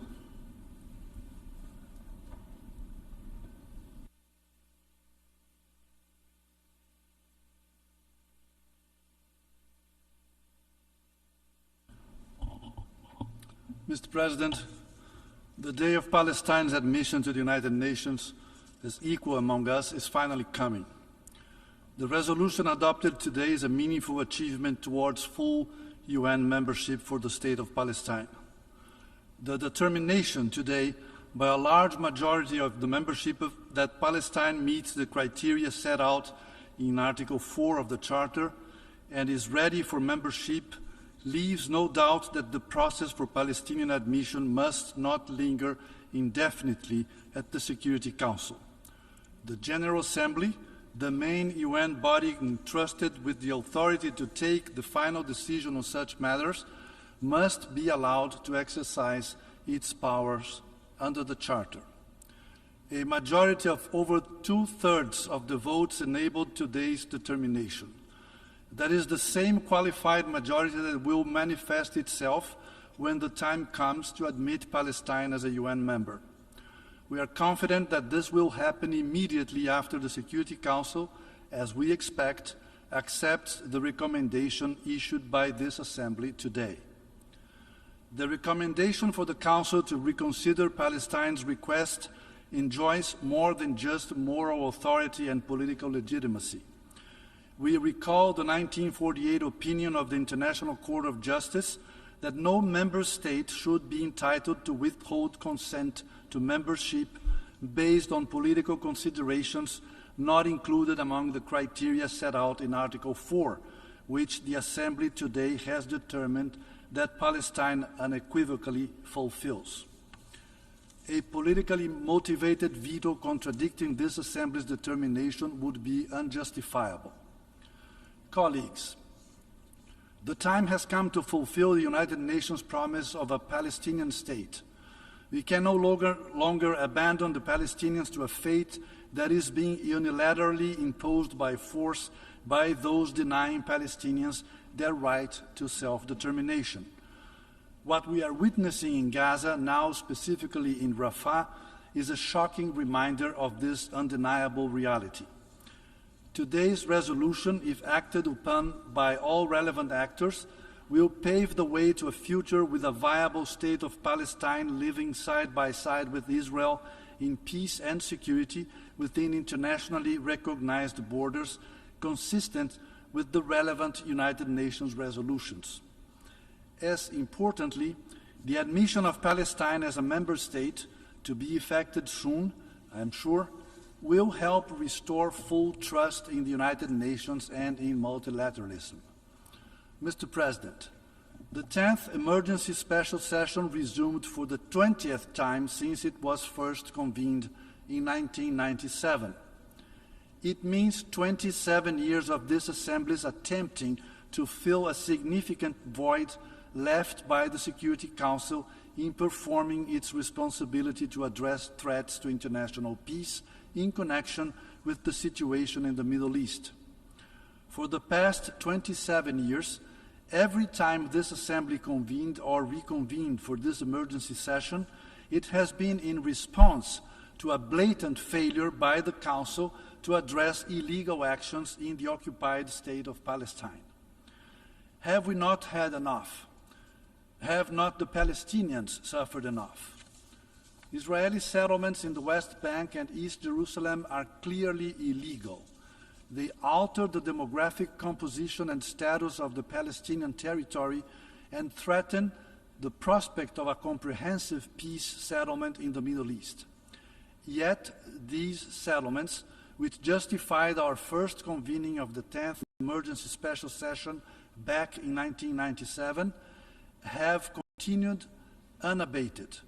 And this has only been met with Council inaction, apart from a 2016 resolution that recalls that what we already know: the settlements violate international law. Legal words without action have encouraged further contempt for the law. The occupation lingers on indefinitely, crystallizing a discriminatory system against Palestinians and the annexation of the Palestinian territory. Unlawfulness of actions against Palestinians has become the pervasive reality in the occupied Palestinian territory. The catastrophe in Gaza, whose latest chapter is unfolding in Rafah as we speak, cannot be dissociated from our failure to put an end to this prolonged occupation. It cannot be dissociated from our repeated failure to put an end to violations of international law and ensure compensation for the victims in Palestine. It cannot be dissociated from the United Nations' failure to fulfill the rights of the Palestinian people to self-determination, the same self-determination, statehood, and UN membership that Israelis have enjoyed since 1948. It is clear that the General Assembly's response in the face of Council inaction must go beyond just convening, adjourning, and reconvening the 10th Emergency Special Session. The resolution adopted today should not add to the pile of documents that point to a solution but do little to get us there. Brazil has recognized since 2010 the state of Palestine within the 1967 borders, which includes Gaza, the Gaza Strip and the West Bank, with East Jerusalem as its capital. Brazil is hopeful that as a result of today's resolution, which other bodies of the United Nations shall not ignore, the admission of Palestine as a full member of this organization, bound and protected by the UN Charter, will be achieved soon. That will be an important step, with other steps that must seriously follow in the path towards the realization of the two-state solution. Thank you.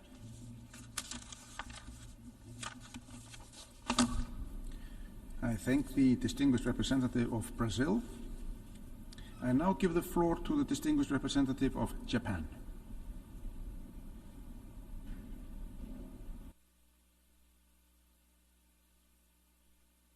Thank you, Mr. President. The situation in Gaza is worsening by the day. Amid the suffering, destruction, spread of disease, and a full-blown famine in the north, the people in Gaza need an immediate ceasefire and humanitarian assistance more than ever. Considering the already catastrophic humanitarian situation, Japan reiterates that a full-scale Israeli military offensive into Rafah must not proceed. In addition, Japan is closely following the developments in East Jerusalem, including the incident regarding the UNRWA headquarters. UNRWA plays an indispensable role in providing relief to refugees, and such destruction of UN facilities is unacceptable. To prevent further tragedy in Gaza, it is imperative that an agreement for a ceasefire and the release of hostages is achieved as soon as possible. In this regard, we strongly support the ongoing effort made by the United States, Egypt, and Qatar. A cessation of hostilities is the only path that could lead to a peaceful way forward. We believe that an immediate and sustainable ceasefire that includes the release of the hostages remain crucial. A few weeks ago, Japan voted in favor of the proposed draft Security Council resolution that would have recommended Palestine's admission as a full UN member, recognizing that Palestine meets the criteria for admission, while also taking into account the perspective of promoting the establishment of the Palestinian state through peaceful negotiations between the parties concerned. Today, Japan also voted in favor of the General Assembly's resolution that grants Palestine additional rights as an observer state on the understanding that these rights are not inconsistent with the framework of the United Nations Charter. These actions reflect our principled position that upholds Palestine's right to self-determination through the establishment of an independent Palestinian state living side by side in mutual peace and security with Israel.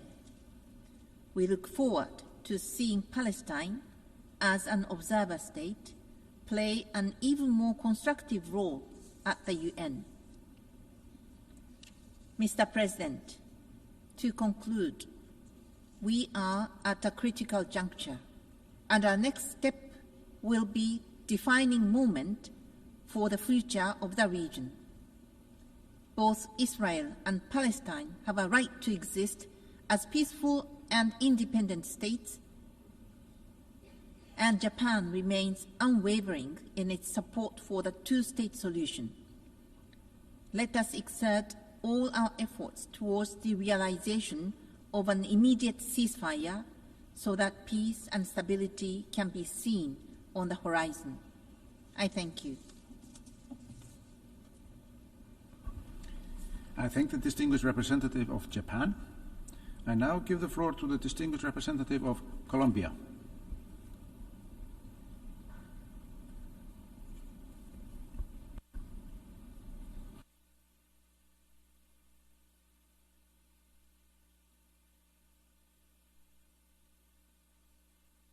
Señor Presidente, Colombia resalta la importancia de esta convocatoria de la 10ª sesión especial de emergencia de la Asamblea General. Luego del veto interpuesto por el Consejo de Seguridad el pasado 18 de abril frente a la solicitud de Palestina de ser admitida como miembro de pleno derecho de la Organización de las Naciones Unidas. La Carta de la ONU establece en su preámbulo que nosotros, los pueblos, estamos resueltos a preservar a las generaciones venideras del flagelo de la guerra, que ha infligido sufrimiento indecible a la humanidad.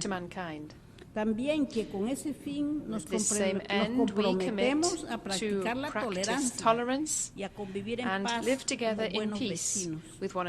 Sin embargo, la intensificación de los conflictos cuestiona la capacidad de la organización de cumplir su mandato fundamental de mantener la paz y la seguridad internacional. In the Middle East, the spiral of atrocities committed since the attack by Hamas on the 7th of October 2023 must cease. This unacceptable escalation of violence has cost over 34,000 lives and over 78,000 injured. Most of these are women and children. It has led to massive displacements of civilians hambruna, la destrucción indiscriminada de infraestructura vital. En esta línea, Colombia condena de forma enérgica el ataque de Israel a Rafah, el cual supone consecuencias catastróficas para las más de 1.400.000 personas hacinadas en la ciudad. La magnitud de la tragedia en la franja de Gaza, sus costos irreparables para las generaciones actuales y futuras, y sus implicaciones nefastas para la estabilidad y la convivencia pacífica en la región escapan las palabras. Es imperativo una respuesta internacional contundente. Los miembros de esta organización tenemos la obligación colectiva de exigir un cese al fuego humanitario inmediato, que todas las partes cumplan sus obligaciones en virtud del derecho internacional y el derecho internacional humanitario, que se dé la liberación inmediata e incondicional de todos los rehenes y que se garantice el acceso de ayuda humanitaria a la zona. Adicionalmente, nos vemos ante el imperativo inaplazable de garantizar una salida pacífica, definitiva e integral a la cuestión palestina, fundada en la solución de dos estados, conforme a las líneas fronterizas acordadas por las Naciones Unidas en la resolución 242 de 1967, dado que tanto palestinos como israelíes tienen el derecho de vivir en paz bajo fronteras seguras y reconocidas internacionalmente. Colombia ha abogado por la necesidad de llevar a cabo una conferencia de paz para resolver la guerra en Gaza y retomar el camino de negociaciones que conduzcan a una solución permanente del conflicto, y en este sentido reafirme el apoyo del gobierno de Gustavo Petro para este fin. Señor presidente, un paso fundamental para que se pueda avanzar hacia una salida pacífica, definitiva e integral a este conflicto es la admisión de Palestina como miembro de pleno derecho de la ONU. Esta petición, como acabamos de presenciar con el voto de 143 Estados miembros, es el respaldo de la vasta mayoría de la membresía. Haciendo eco de lo afirmado por el observador permanente de Palestina ante las Naciones Unidas, Colombia reitera que admitir a Palestina como miembro de pleno derecho de la ONU es invertir en la paz. Como país defensor de la vida y de la paz, copatrocinamos y apoyamos el borrador de la resolución presentado por los Emiratos Árabes Unidos en el marco de esta sesión. Colombia insta al Consejo de Seguridad a reconsiderar su decisión frente a la solicitud de admisión de Palestina de ser admitida como miembro de pleno derecho de la ONU. Muchas gracias.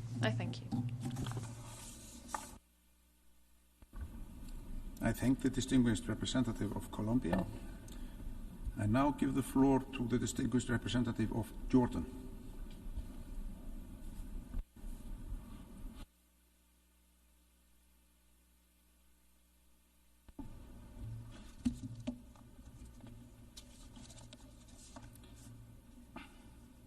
السيد الرئيس، أشكركم على استجابتكم لطلب استئناف الجلسة الاستثنائية الطارئة العاشرة للجمعية العامة للأمم المتحدة.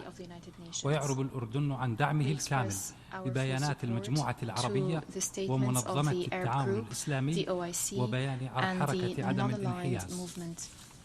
السيد الرئيس، الحضور الكرام، يأتي انعقاد جلستنا هذه في ظل فشل مجلس الأمن باعتماد القرار الذي قدمته الجمهورية الجزائرية الديمقراطية الشعبية الشقيقة نيابة عن المجموعة العربية الشهر الفائت بشأن طلب قبول العضوية الكاملة لدولة فلسطين الشقيقة في منظمة الأمم المتحدة، وفي خضم استمرار إسرائيل في ازدراء المواثيق والأعراف الدولية والقيم والمبادئ القانونية والأخلاقية والإنسانية والمتمثلة بقيام جيش الاحتلال الإسرائيلي بأبشع المجازر في قطاع غزة، والتي راح ضحيتها إلى الآن أكثر من 35,000 Israel's شهيد occupation army معظمهم has من been committing الأطفال the worst massacres in the Gaza ناهيك Strip. عن عشرات They claim the الآلاف lives من of 35,000 martyrs, most of them women and children, let alone tens of thousands of injured, those who went missing, those who had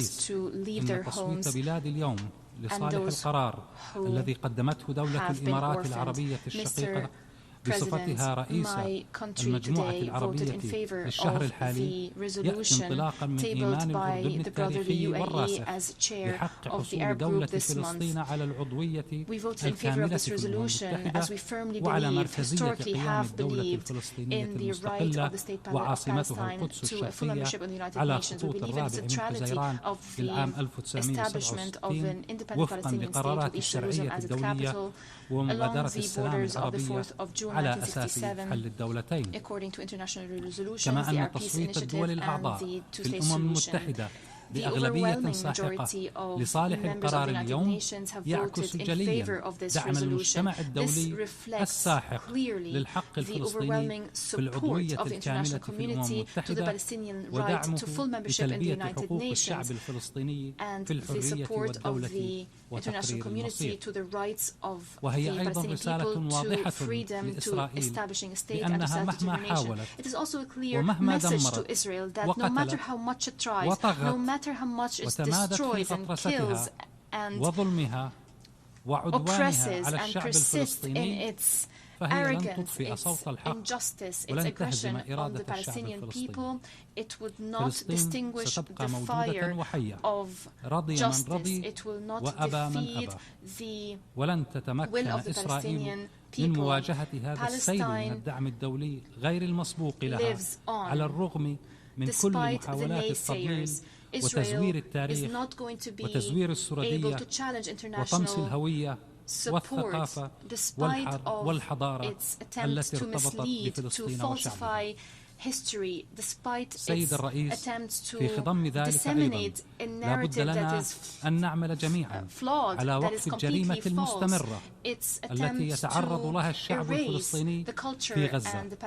ولا يسعني هنا إلا أن أؤكد على ضرورة تحرك مجلس الأمن والمجتمع الدولي بشكل فوري لكبح جماح إسرائيل ومنعها من تنفيذ هجوم بري على مدينة رفح التي لجأ إليها أكثر من 1.4 مليون فلسطيني جراء الحرب الإسرائيلية المستمرة منذ نحو 7 أشهر على غزة.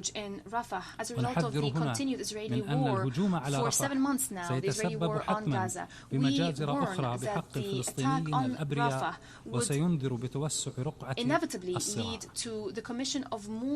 إن استمرار الاحتجاجات الدولية الواسعة ضد جرائم إسرائيل وتدميرها لمساحات شاسعة من غزة تظهر جليا أن محنة الشعب الفلسطيني هي قضية أخلاقية تواجه العالم أجمع، ولا يمكن للمجتمع الدولي الاستمرار في التغاضي عن انتهاكات إسرائيل لأبسط القيم البشرية وللقانون الدولي الإنساني ولقرارات منظمتنا هذه دون ممارسة ضغط فاعل يستند على سياسة المحاسبة والمساءلة للقوة القائمة بالاحتلال. إن سياسة عدم الإفلات من العقاب ليست شعارا يتم نسيانه عندما يتعلق الأمر بإسرائيل ومسؤولياتها ومسؤوليها. سيد الرئيس، إن أقدام إسرائيل مطلع الأسبوع الجاري على احتلال الجانب الفلسطيني من معبر رفح وإغلاقه تماما أمام دخول المساعدات الإنسانية لسكان غزة هو خرق مدان لأحكام القانون الدولي والقانون الدولي الإنساني وسعي منها لإفشال جهود التوصل لوقف إطلاق النار وعرقلة وصول المساعدات بشكل مستدام وكاف في ظل الحاجة الملحة لها في كافة أرجاء القطاع. وإذ نجدد إدانتنا لقيام مستوطنين إسرائيليين متطرفين بالاعتداء على قوافل المساعدات الأردنية المتجهة إلى شمال قطاع غزة وجنوبه مؤخرا، فضلا عن اعتداء مجموعة من المستوطنين على مقر وكالة الأنروا في القدس المحتلة.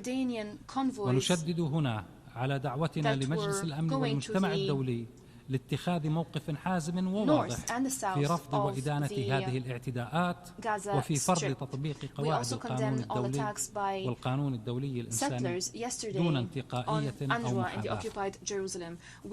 كما نطالب بإجبار إسرائيل القوة القائمة بالاحتلال على تنفيذ التزاماتها القانونية المتمثلة بتوفير الحماية لقوافل المساعدات وللمنظمات الأممية التي تعمل على استلامها وتوزيعها، فضلا عن إلزامها بتوفير الحماية لمنشآت الأمم المتحدة ومنع أي اعتداء على منظمات الإغاثة ووكالة الأنروا وموظفيها الذين يقومون بدور إنساني لا غنى عنه في تقديم المساعدات والخدمات الأساسية للفلسطينيين في الأراضي الفلسطينية المحتلة.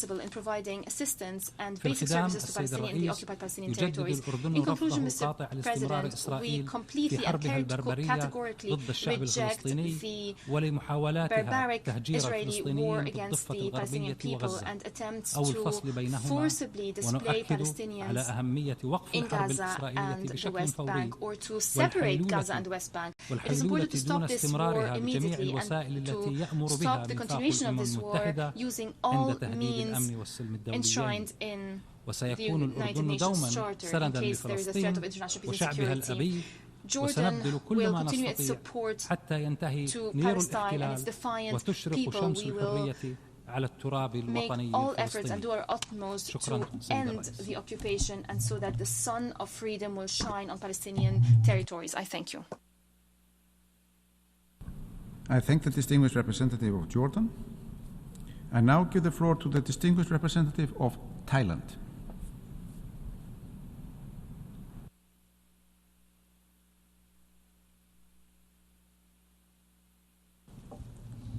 Mr. President, Thailand welcomes the convening of the 10th Emergency Special Session of the General Assembly in view of the urgent need to address the various dimensions of the Palestinian question. Thailand reaffirms its unwavering adherence to the UN Charter and international law in its totality.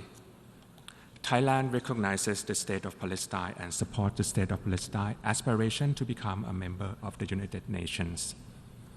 Thailand thus voted in favor of and co-sponsored the draft resolution on admission of new members to the UN to demonstrate our commitment to the people of Palestine and to join other member states in sharing sympathy and empathy with the Palestinian cause. We hope that this could translate into a strong political will for the entire United Nations to secure justice for the Palestinian people.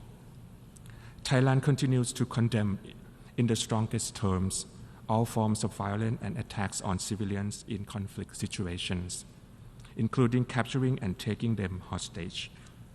The military operations in Rafah worsened the already dire humanitarian situation for Palestinians in Gaza. We once again call for an immediate ceasefire. Thailand urges all sides to respect and fulfill their obligations under international humanitarian law and relevant United Nations resolutions. We reiterate the Secretary General's appeal for all sides to, and I quote, show the political courage and spare no effort to secure an agreement now.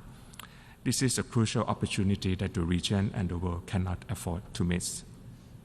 Mr. President, Thailand is also deeply concerned over the worsening humanitarian situation in Gaza. Plight of our affected civilians and ongoing escalation of regional conflicts in the Middle East. We continue our plea for the continuation of the provision of humanitarian assistance to those in need in Gaza. Thai nationals have been killed, injured, captured, and held hostage.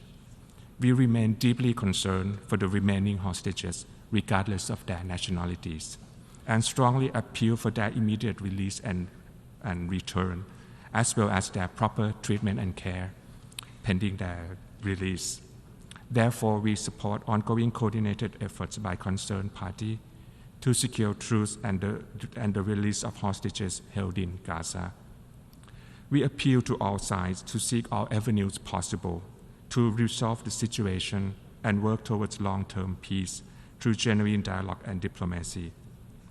with a view to finding a mutually agreed, peaceful solution to the issue, in accordance with the two-state solution, by which the State of Israel and Palestine live side by side in peace and security, within secure and recognized borders, consistent with relevant UNSC resolutions. Thank you, Mr. President. I thank the distinguished representative of Thailand, and I now give the floor to the distinguished representative of the Democratic People's Republic of Korea.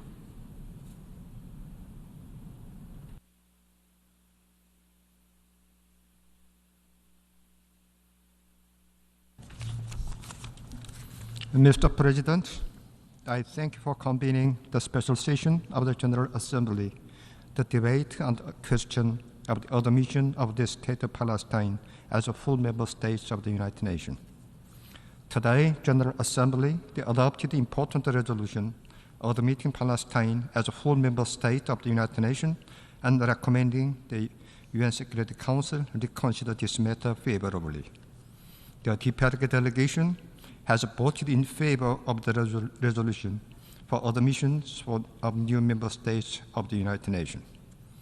Mr. President, the question of the Palestine has been on the agenda of the United Nations for over 60 years, but no progress has been made due to double standard and hypocrisy of the United States toward the Palestine issue.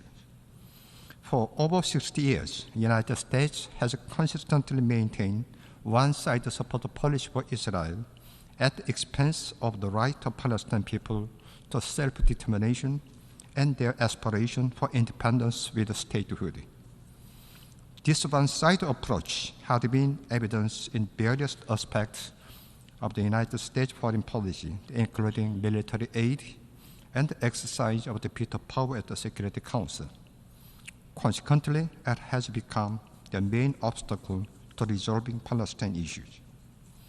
This double standard and biased approach of the United States not only undermine the credibility of the Security Council, but also perpetuate the cycle of the violence, injustice, and illegal behavior of Israel in occupied Palestine territory. One of the most typical examples of this double standard is clearly demonstrated in the situation in Gaza, where genocide against innocent Palestinian people is still being committed. It is imperative for international community to take concerted action with one voice to ensure that all countries respect and follow the same rules and norms. If double standard and special rule do not apply in the international relation, the Palestine issue will be smoothly resolved as requested by international community. The only way to realize a two-state solution is to recognize and respect the sovereignty of the Palestine and its right to self-determination. The adoption of the resolution admitting Palestine as a full member state of the United Nations is a critical step toward realizing the vision of the two-state solution, which remains the most visible pathway to lasting peace and stability in the Middle East.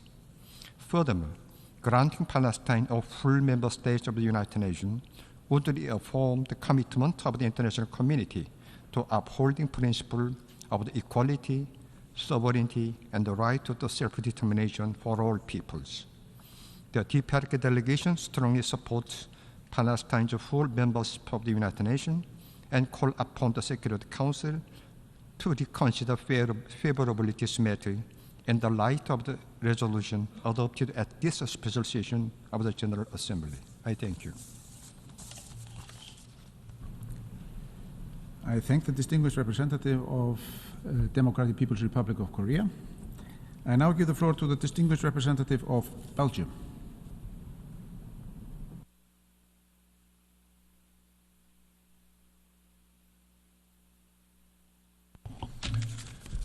Monsieur le Président, Excellences, mes chers collègues, aujourd'hui, plus que jamais, nous devons envoyer un signal fort, celui de notre détermination à avancer coûte que coûte sur la voie de la paix, en restaurant un horizon politique crédible. C'est pour cette raison que mon pays, la Belgique, a coparrainé cette résolution pour faire résolument le choix de l'action. Nous avons la responsabilité d'œuvrer collectivement tous ensemble à la relance d'un processus de paix. Il n'y a pas d'alternative à l'avènement de deux États démocratiques vivant côte à côte, en paix, à l'intérieur de frontières sûres et reconnues. Il n'y a pas d'autre voie pour concilier la sécurité d'Israël et les aspirations du peuple palestinien à l'autodétermination. Nous le savons toutes et tous. Nous ne pouvons pas reporter éternellement l'échéance. Tous les efforts en ce sens doivent être soutenus, tous les acteurs de bonne volonté doivent être appuyés. En demandant au Conseil de sécurité de revoir sa position sur l'admission de plein droit de la Palestine aux Nations Unies, notre Assemblée a exprimé un message fort de soutien à une résolution négociée entre deux parties qui doivent se traiter en égal. Notre Assemblée a souligné sa détermination à travailler avec une autorité palestinienne qui doit être notre seul interlocuteur légitime. Elle a envoyé un message d'espoir à toutes les victimes de ce conflit, l'espoir d'une alternative à la voie de la violence et de la guerre. Notre coparrainage traduit l'engagement constant de la Belgique en faveur de la résolution juste, durable et pacifique de la question palestinienne et du conflit israélo-palestinien, dans le respect du droit international et sur la base des résolutions du Conseil de sécurité. La résolution d'aujourd'hui ne constitue pas un aboutissement. Elle pose au contraire un jalon symbolique pour rendre inéluctable la seule trajectoire possible qui est celle de la paix. Bien sûr, d'autres étapes seront nécessaires pour forcer l'émergence d'un dialogue de paix et encadrer son évolution. La communauté internationale devra continuer de peser de tout son poids pour appuyer ces efforts. La place de la Palestine est au sein du Concert des Nations, ici, parmi nous. C'est là le sens de l'histoire et le droit le plus fondamental du peuple palestinien. C'est une condition d'existence pour permettre un processus de paix crédible. Cette conviction que nous avons exprimée aujourd'hui va de pair avec de nécessaires efforts de réforme pour accroître la légitimité et les capacités de gouvernance de l'autorité palestinienne. C'est en s'engageant sur cette voie que nous pourrons matérialiser l'adhésion de plein droit de la Palestine au sein des Nations Unies et que lorsque le temps sera venu, mon pays, la Belgique, en coordination avec ses partenaires, pourra reconnaître l'État de Palestine. Monsieur le Président, Excellences, mes chers collègues, une offensive à Rafah hypothéquerait tous nos espoirs d'obtenir un cessez-le-feu et de voir les otages libérés, nous forçant à être les témoins d'un nouveau désastre humanitaire. Alors que ce conflit repousse chaque jour les limites de l'inacceptable, l'immobilisme ne peut plus être une option. Notre inaction fait le jeu des ennemis de la paix. Elle fait perdurer une situation humanitaire intolérable qui ne profite qu'aux groupes terroristes comme le Hamas et aux extrémistes de tous bords. La Belgique réitère sa volonté de continuer à contribuer proactivement et positivement au retour de la paix. C'est dans ce contexte que nous réitérons notre appel à un cessez-le-feu immédiat, à la libération sans condition des otages et à un accès humanitaire complet et sans entrave. Je vous remercie pour votre attention. I thank the distinguished representative of Belgium. I now give the floor to the distinguished representative of South Africa.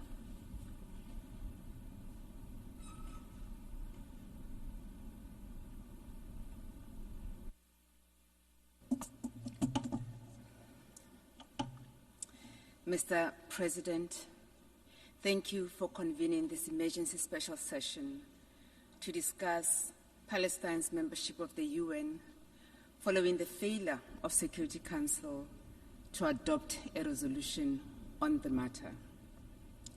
South Africa aligns with the statement delivered by the Republic of Uganda on behalf of the non-aligned movement. At the outset, South Africa reiterates its support for the full membership of Palestine to the United Nations.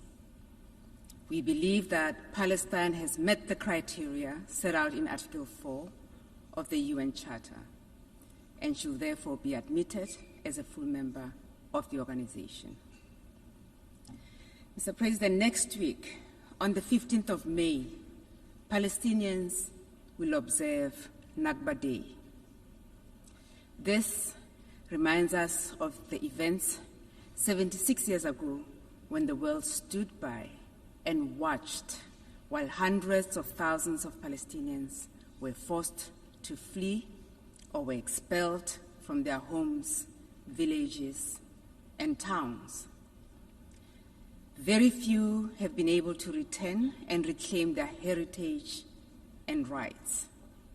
It is regrettable that today, the historical events leading to the establishment of this august organization, which is meant to bring about global peace and security, runs almost concurrently with that of the period of occupation, which began with the Nakba. As we convene in this plenary hall, a war continues to be waged against Palestinians in the Gaza Strip, and a full-scale military operation announced by Israel is imminent in Rafah, despite caution by the international community of the catastrophic consequences of such an action. We are unfortunately witnessing once again the displacement of Palestinians from their very last refuge in Rafah.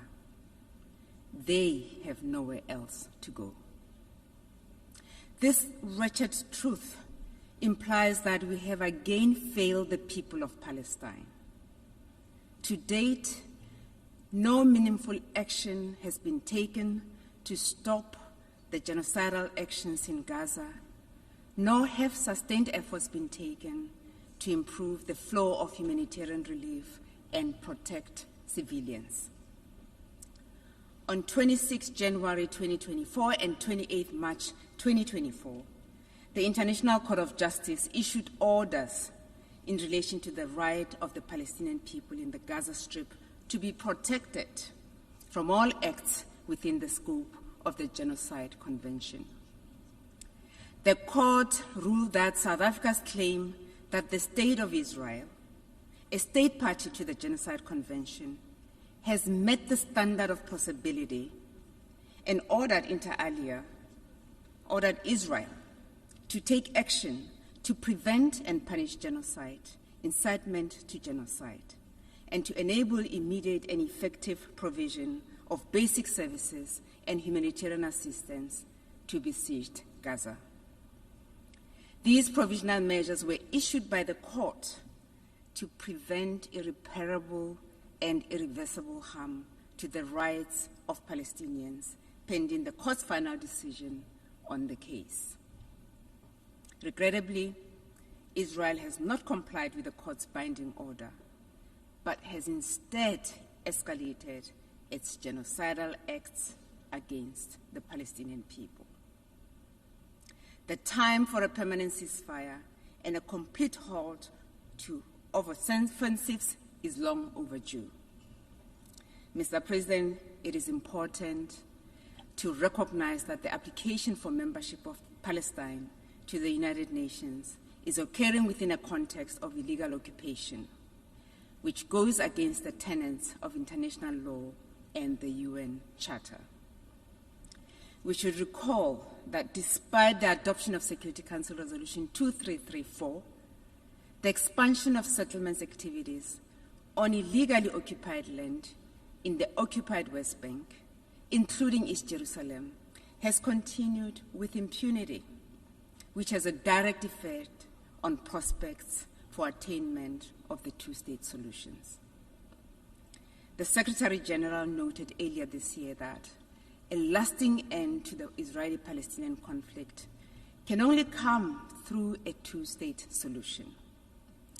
Any refusal to accept the two-state solution by any party must be firmly rejected, and that the denial of the right to statehood would indefinitely prolong the conflict. A one-state solution with huge Palestinian population inside that state without any real sense of freedom, rights, and dignity would be inconceivable. The only way to address the legitimate aspirations of both Israelis and Palestinians is through the two-state formula. We must remain steadfast in our commitment to supporting the just cause for justice and liberation of the people of Palestine. As member states who pledged our commitment to upholding the UN Charter, we have the ultimate responsibility to ensure and protect the inalienable rights of Palestinians. For how long must Palestinians wait for their turn to enjoy the rights that all of our people enjoy? For how long must Palestinians be subjected to discrimination and unjust policies that perpetuate a cycle of structural violence and violations of their human rights? Mr. President, at the very least, the international community needs to make incremental steps towards finding a peaceful political settlement for both Israel and Palestinians. Conferring full recognition to Palestine within the international legal order, conferring international legitimacy, leverage, and bargaining power inherent in recognized statehood would be the first step towards offering both sides a secure and better future. It is necessary to restore a balance that has in recent years tipped overwhelmingly in favor of Israel. No peace negotiations has much prospect of succeeding if the parties at the table are not engaging as equals. It is time for Palestinians to have the freedom to determine their own leadership without external interference and carve a path for their future. The situation in Palestine and Israel has caused untold human suffering and created serious difficulties for the stalled Middle East peace process. In order to move forward, we should acknowledge what the overwhelming number of us in this assembly already recognizes, that Palestine is indeed a state and should take its rightful place in this assembly. In conclusion, Mr. President, South Africa voted in favor of and co-sponsored the resolution on admission of new members to the United Nations. We believe that this will provide Palestine with an opportunity to play a meaningful role at the UN.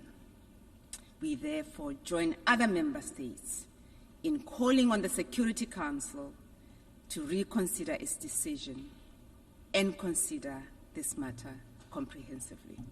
I thank you. I thank the distinguished representative of South Africa. I now give the floor to the distinguished representative of Senegal.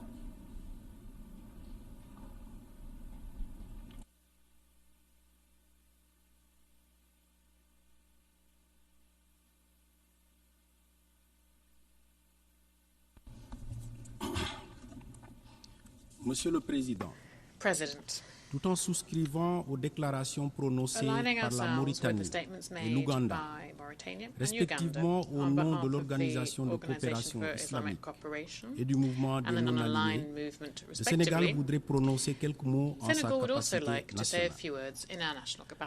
Monsieur le Président, ma délégation vous sait gré d'avoir convoqué à nouveau cette 10e session spéciale d'urgence sur requête commune du groupe arabe, on the joint request of the Arab Group, the OIC and the non-aligned movement. Au lendemain de l'échec du Conseil de In the sécurité aftermath à of the adopter failure un of the projet de Security résolution Council to portant adopt a draft recommandation resolution de l'admission de recommending l'État the de admission Palestine of the State of comme membre de Palestine plein as a droit full des member Nations of the Unies. United Nations.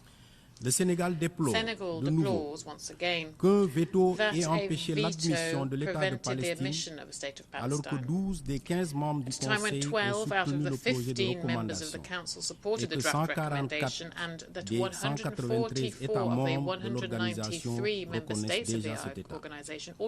Cette situation est d'autant plus regrettable que l'État de Palestine remplit les critères constitutifs d'un État et que ses gouvernements successifs n'ont jamais cessé de revendiquer ses droits consacrés par le droit international et les résolutions pertinentes des Nations Unies. Parti à de nombreux instruments conclus sous l'égide des Nations Unies, membre à part entière de certaines entités onusiennes, membre plein de plusieurs organisations internationales, épris de paix, l'État de Palestine continue de donner, sans répit ni relâche, les gages de son acceptation dans le concert des nations.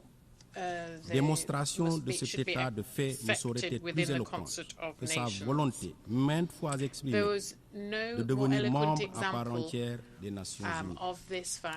Monsieur le Président, le nombre d'États membres des Nations Unies qui reconnaissent souverainement à l'État de Palestine la plénitude des attributs d'un État souverain ne cesse de croître. À cet égard, ma délégation salue la récente décision de la Barbade, de la Jamaïque, de Trinidad et Tobago et des Bahamas de reconnaître l'État de Palestine et invite les États membres qui ne l'ont pas encore fait à leur emboîter le pas. La reconnaissance de l'État de Palestine ne saurait être un obstacle à la paix, bien le contraire. Loin d'être une fin en soi, elle est aujourd'hui, 77 ans après le plan de partage de la Palestine, une étape cruciale pour permettre à toutes les parties concernées de travailler à responsabilité et représentation égale à une solution juste et durable du conflit. Sous ce rapport, l'État de Palestine ne peut continuer d'être laissé en rade. Nous serions en tort de continuer de lui refuser injustement ce qui est depuis fort longtemps et justement reconnu à l'État d'Israël, un statut de membre onusien de plein droit. Le Sénégal, fidèle à son engagement sur la question, continue de soutenir de manière indéfectible l'admission de l'État de Palestine comme membre de plein droit de notre organisation, ayant la conviction profonde que la majorité requise serait aisément obtenue à l'Assemblée générale. Monsieur le Président, faute de pouvoir voter l'admission de l'État de Palestine injustement déniée par le Conseil de sécurité, le Sénégal se réjouit de l'adoption de ce projet de résolution qu'il a fièrement coparrainé. Ce résultat, obtenu à une large majorité, est un signal fort de la communauté internationale. Par cette résolution, l'Assemblée générale contribue à réaffirmer une dignité qui est due depuis trop longtemps à cet État, permettant à notre organisation de mieux tirer profit de l'expertise de ses représentants dans nos travaux. C'est également une exhorte au Conseil de sécurité qui devrait reconsidérer, dès que faire se peut, l'admission de cet État. Dans l'attente de ce jour tant espéré, mon pays continuera d'accompagner toutes les initiatives allant dans le sens d'une participation pleine et effective de l'État de Palestine aux travaux de l'Assemblée générale et de tous les organes onusiens. Monsieur le Président, le peuple palestinien a droit à un État viable, d'un seul tenant, avec Jérusalem-Est comme capitale et dans des frontières sûres et internationalement reconnues, aux côtés de l'État d'Israël. Le fait que l'État de Palestine peine encore à être admis comme membre à part entière des Nations Unies rappelle à quel point il est important de préserver et de protéger le droit inaliénable de ce peuple. Un droit inaliénable à sa terre, bafoué continuellement, y compris en Cisjordanie, sous l'effet de politiques agressives d'occupation, de colonisation et d'annexion. Un droit inaliénable à la vie, menacé quotidiennement par la tragédie humanitaire qui continue de se dérouler à Gaza. Aussi, ma délégation déplore-t-elle l'offensive israélienne sur Rafah, qui aurait déjà fait plus de 100 000 déplacés. Il est certain que le bilan humain de cette crise, déjà insoutenable par ses 35 000 morts et ses 78 000 blessés, va s'alourdir pour 2,3 millions de Gazaouis, en deuil permanent, privés de tout abri sur, au nord comme au sud, et plongés dans une détresse de tous les instants. C'est pourquoi le Sénégal, ma délégation, continue d'exhorter Israël, en tant que puissance occupante, à faire preuve de retenue et à épargner les populations civiles, l'ensemble des personnels humanitaires, médical et médiatique, ainsi que les hôpitaux, les lieux de culte et les installations onusiennes. À ce propos, mon pays salue encore l'engagement jamais pris à défaut du secrétaire général des Nations Unies pour la résolution de cette crise. Mon pays réitère son appui aux équipes de M. Philippe Lazzarini, commissaire général de l'UNRWA, ainsi qu'à l'ensemble des entités onusiennes et non gouvernementales impliquées pour le sens du sacerdoce. Ma délégation espère vivement qu'un cessez-le-feu et de libération des otages interviendra rapidement avec le concours de toutes les bonnes volontés. Seul un cessez-le-feu assurera un accès humanitaire sûr, durable et sans entrave. Seul un cessez-le-feu permettra une réelle désescalade, comme premier pas au redémarrage des pourparlers de paix, visant à la réalisation de la solution des deux États. La seule solution qui vaille. Il est là le chemin qui mène à la paix. Ce chemin passe par la reconnaissance, sans plus tarder, de l'État de Palestine, qui a tous les droits et toute la légitimité de siéger dans nos rangs et sur un même pied d'égalité. Je vous remercie.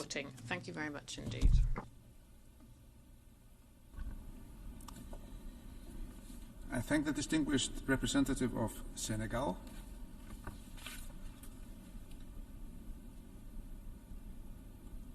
We have heard the last speaker in the debate on this item for this meeting. We shall hear the remaining speakers on Monday, May 13 at 10 a.m. in this hall. The meeting is adjourned.